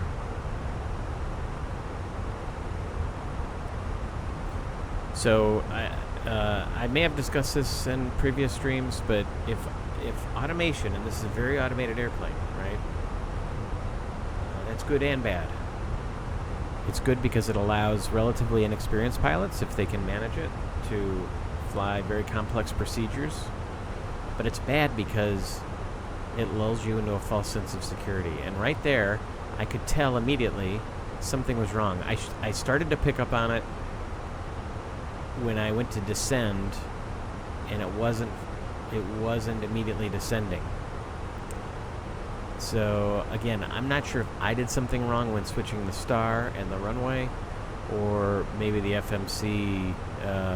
Maybe there's a small bug in there, right? These FMCs are incredibly challenging to program, I would imagine, and as good as Phoenix is, there could be something there that didn't process correctly. That's much less likely than I screwed something up, by the way. So, it is more likely I did something wrong. Although I did come out of heading mode, and I thought we checked it after. Maybe I didn't check it close enough. I'll go back and watch that part of the stream. Anyway, live and learn. But as soon as we saw we weren't going in the right direction, and saw we weren't going direct NACBO, which we should have been, I took an action before we got too far off course to fix it. And that's why I went right to the legs page, saw that NACBO was not our next waypoint. It was something on the previous star. Therefore, immediately knew I could go direct NACBO because that was my next fix. And that's what I did. But you start reducing your level of automation, right? So instead of letting it cycle to the next waypoint, I chose the next waypoint. I took a little bit of automation out of it, told the airplane to do what I wanted it to do, and then figured it out from there. Now I know NACBO, Nuber, ICBAT, that's all correct with 7,000 feet and 220 knots at ICBAT. So I am back on the proper, and then it should be ICBAT, Alani, which is the left side to runway 5. So I'm in good shape.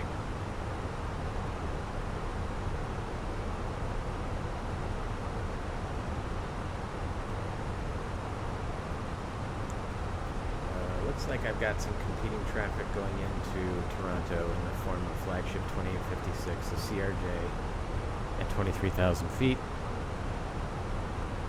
By the way, the airline I used to fly for was call sign flagship, so obviously the airline I flew for became whoever uses flagship now. So, brings back a little bit of memory. That was a great call sign, by the way, flagship. But anyway, you reduce levels of automation. So I made it direct to, and if it still wasn't doing what I wanted to, I would have probably gone into heading mode and steered towards the waypoint while I figured out what was going on. And if that wasn't working, if you're not working in those basic autopilot modes like heading, altitude, vertical speed, then you know something's wrong with something more serious is going on. Anyway, let's prep for our descent. Approach briefing with ECAM status is checked. Briefing is completed. Seatbelts are on. Barrel ref is set 30. What was the altimeter setting?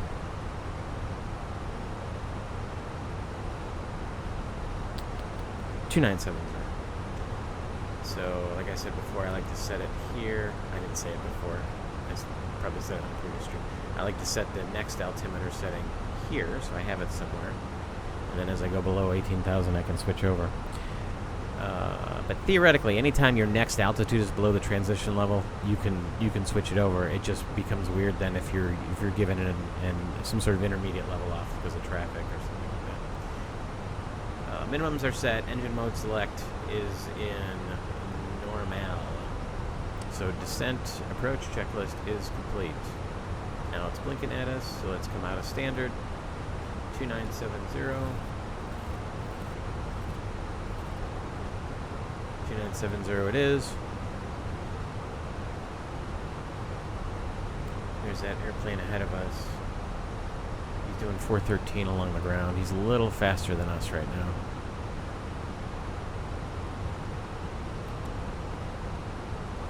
And 20 miles out, so plenty of room. I'm going to switch to CTAF while monitoring 18.7 actually.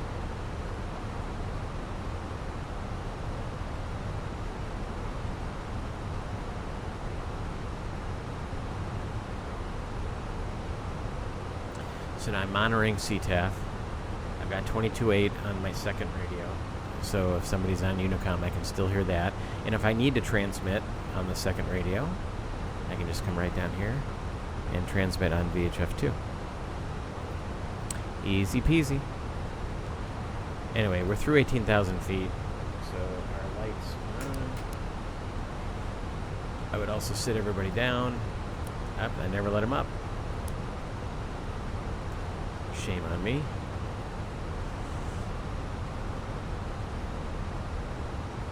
Funny, as I learn to stream, I realize how distracting it is to talk throughout the stream and not let your mind stay on the flight.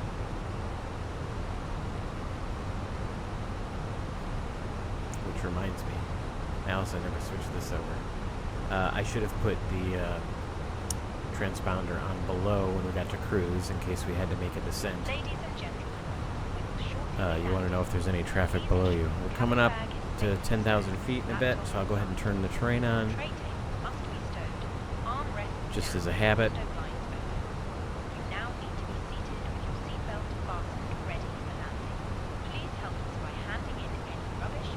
We're catching up to that CRJ. He's back to 350 knots. Thank you.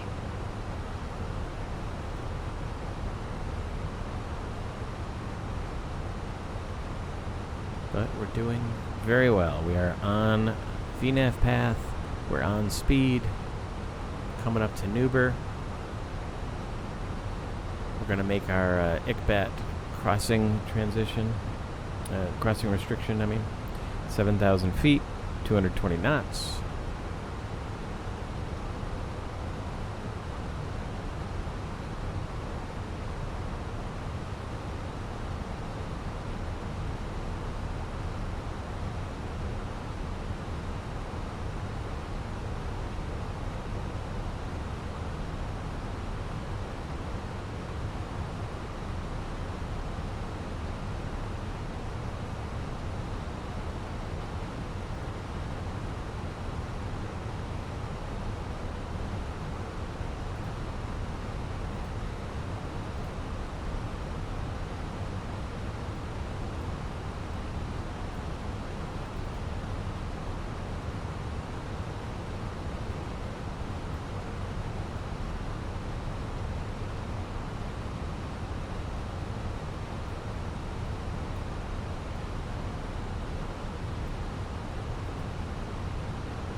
Coming up on 10.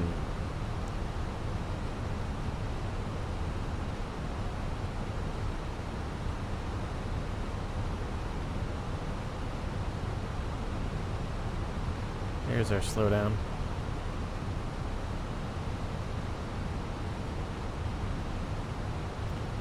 Our TAT is above 10 degrees Celsius right now, so we don't need to.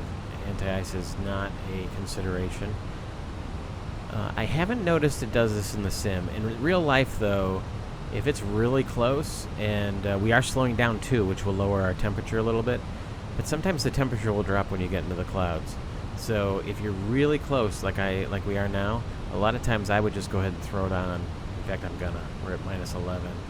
So let's go ahead and turn it on proactively. After all, it is anti-ice and not de-ice. So you're meant to turn it on proactively. And I'm sure it'll warm up once we get a little lower.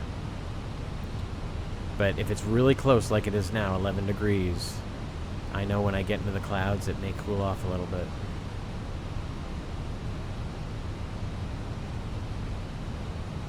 Alright, we're getting a little high, so we can bring out some speed brakes. Catch back up.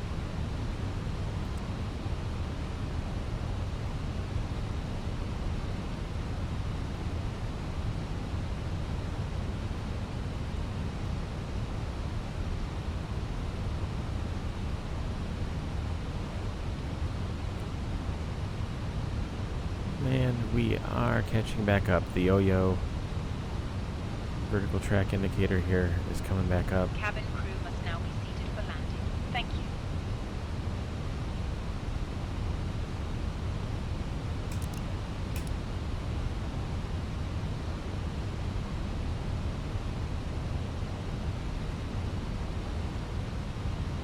More or less back on path.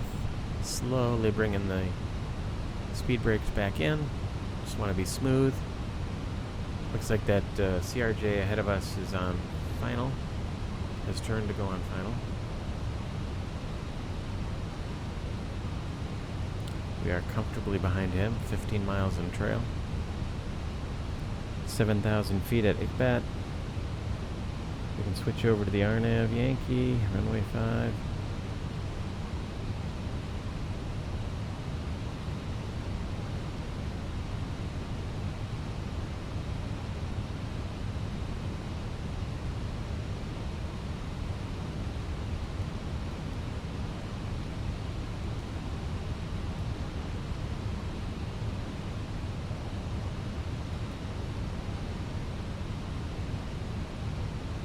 Now we make our turn towards Alani.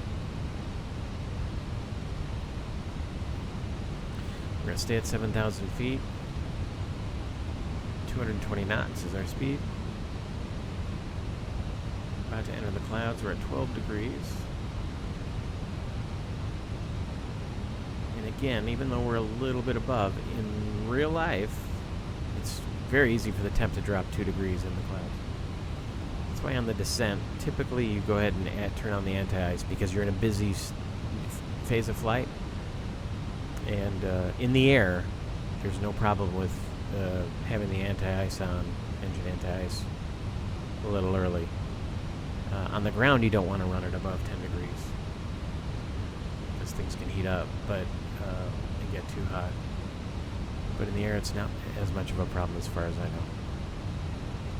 If anybody knows anything different in your experience with the A320, I'd love to hear from you.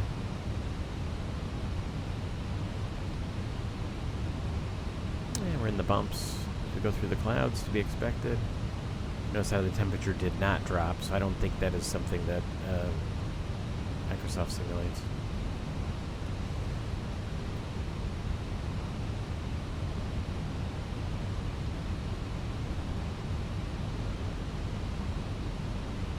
So we want to be at Cobol, Tarmu at 5,000.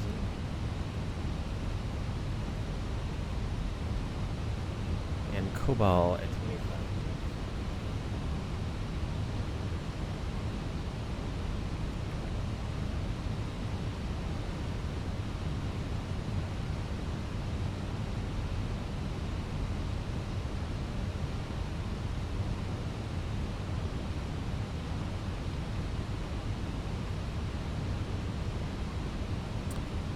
I got a little high again. Again, I'm letting myself get distracted. So let's catch back up. We want to be at Dulpa around 5. And Tarmu at 5. Cobol at 2,500. We're going to catch back up at Dulpa.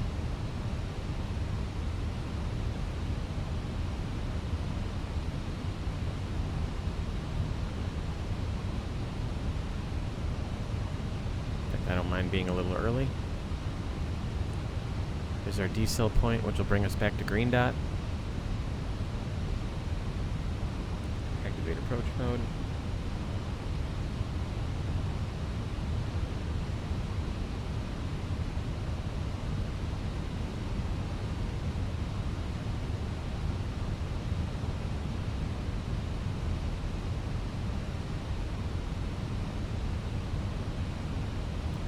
Traffic Northwest 398, Tarmu inbound, RNAV Yankee runway 5.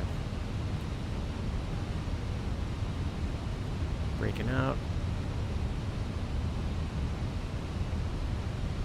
Now we're heading down to 2,500. Airplane's still slowing. We can get rid of the engine anti-ice. It's now plenty warm.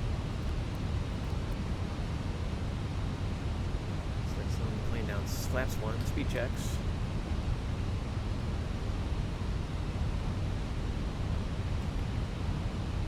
There's our vertical deviation, lateral deviation.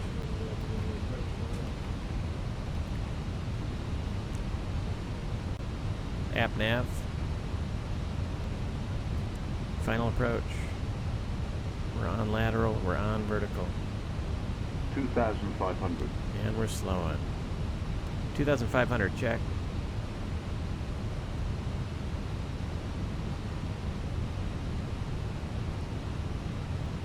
Flaps 2. Speed checks, flap 2. As soon as we hit flaps 2, we'll go gear down. Direct traffic, flagship 2056 down, clear all runways.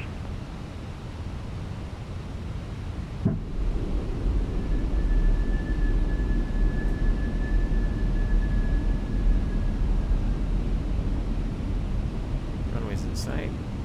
Gear down, 3 green, flaps 3, speed checks, flaps 3.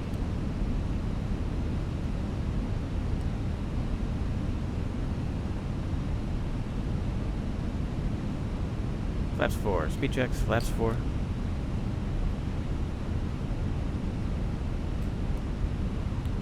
Before landing checklist, please. Cabin crew is advised, auto thrust speed, auto brake, medium, ECAM MO landing, no blue. Before landing checklist is complete. Alright, it's going to be a little sporty. Got a good crosswind from the left this afternoon.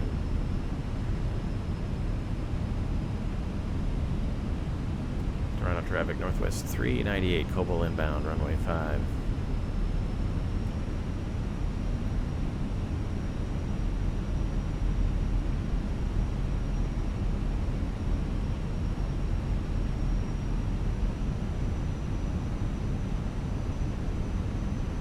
The approach of 135 knots.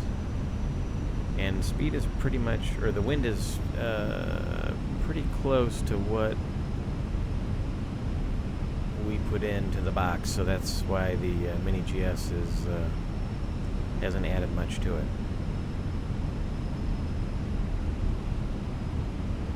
Our headwind component is matching up with what it expects. So everything looks good. 1,000. And I think you can't be more than 5 knots less than VLS, which VLS looks like it's right at 130, and 135 works.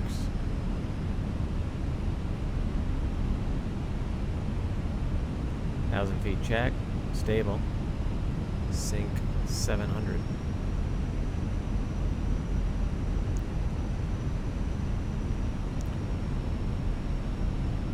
Autopilot's away.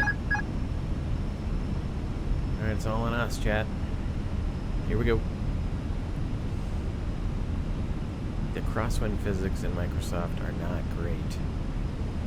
24, they're much better. But I'm having issue with control bindings on 24, which is why we're doing this on 20.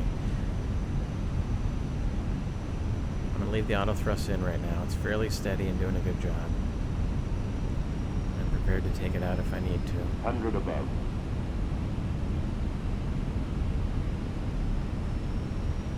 Still flying the flight director. Minimum. Transitioning to visible.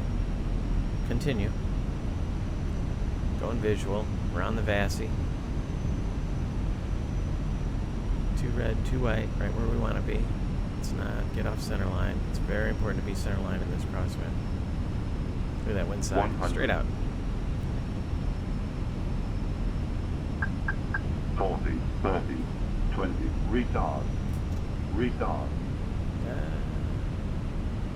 Flared a little much. 5. There we are. 2 in reverse. Ooh, it's taking all the rudder I got. Should have got that nose down quicker. 60 knots. Coming out of reverse. Manual braking. Woo! That was fun.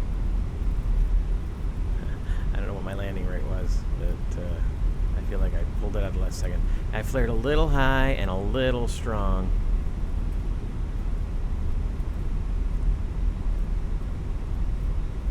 Go ahead and exit here.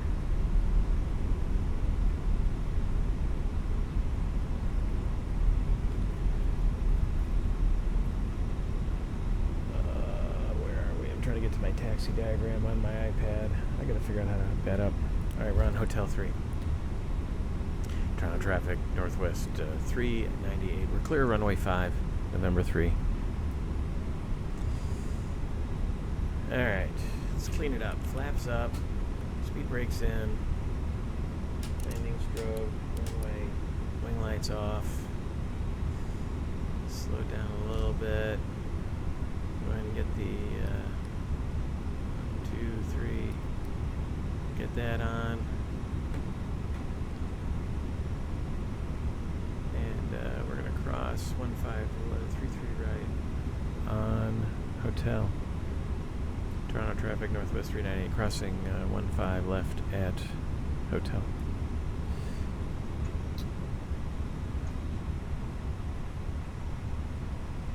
My reversers didn't cancel the way I wanted them to. That's why we slowed down so much on the roll. Alright, we'll cross here. I don't see anybody. Ladies and gentlemen, I don't see anybody we got to worry about on radar. Add some radar. And we are going to, I forgot what gate we're going to, Bravo 15. Alright, that's at the end of Pier Bravo.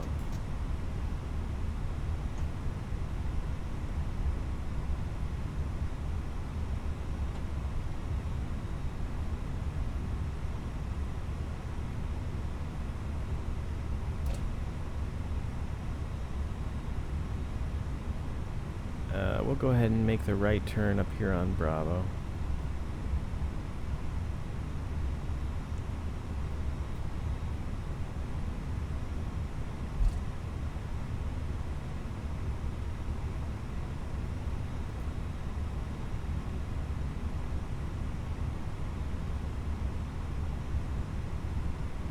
After landing, flaps are retracted, spoilers are disarmed, APU is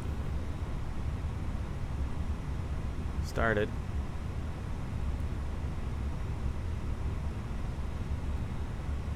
TCAS, we can go to TA, and predictive wind shear is off. After landing checklist is complete. We'll head to Bravo 15. Let's see if GSX will help us out today. Bravo 15. Nope. Swissport.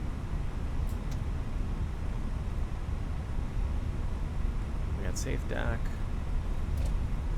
We've got APU.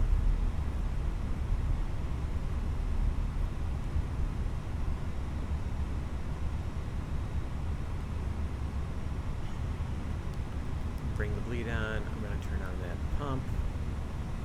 And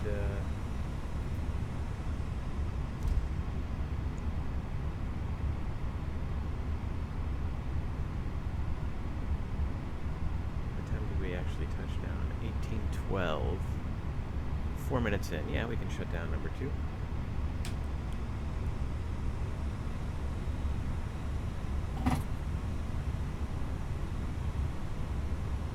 Taxi in single engine, and got to have the APU running when you're single engine taxiing, because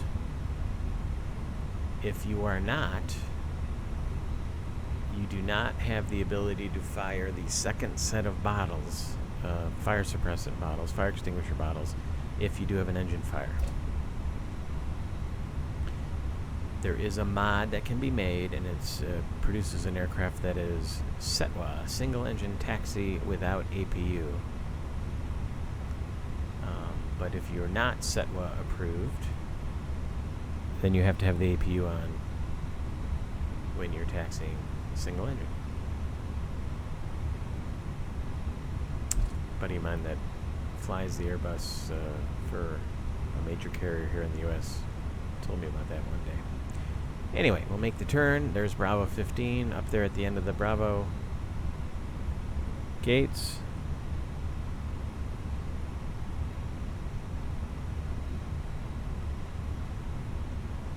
It's United that landed behind us. It's an odd flight number though. United 4052.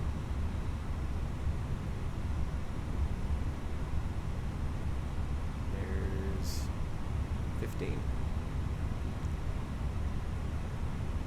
We will pull ahead. Taxi lights coming off.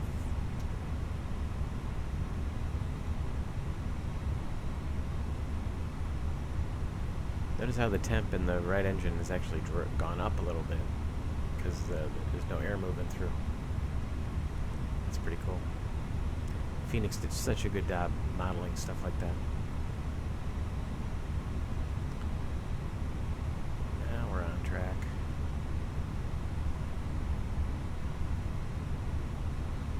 Watching the safe dock. I'm a little left.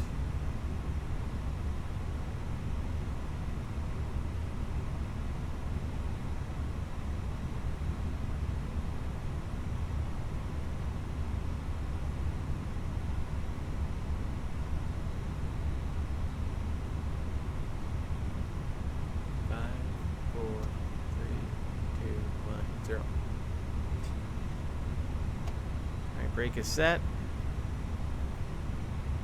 I've got power. I've got bleed. Sit them there. Stand them up. Shut them down. Tanks come off. Once N1 is below about 10% Cabin crew disarmed. on the operating engine, I'll shut the beacon off.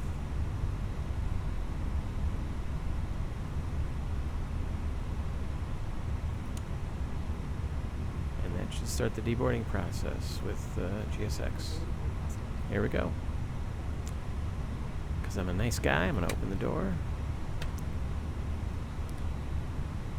And parking checklist. AP bleed is on. Engines are off. Seatbelts are off. External lights are as required. Fuel pumps are off. Parking brake and chocks. We've got the parking brake set for now. We shouldn't have super high wheel temps. We don't.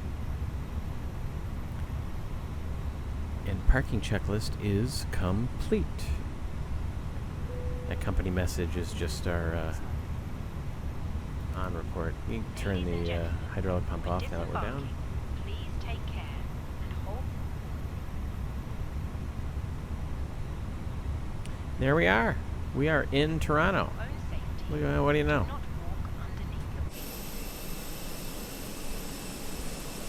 I should have changed the loaders. I don't know any Airbuses that are loaded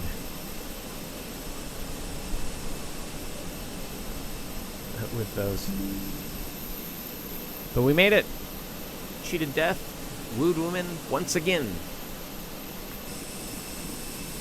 I really appreciate you all joining me today on this wonderful flight out of Minneapolis to Toronto in the old Airbus A320 in that awesome livery.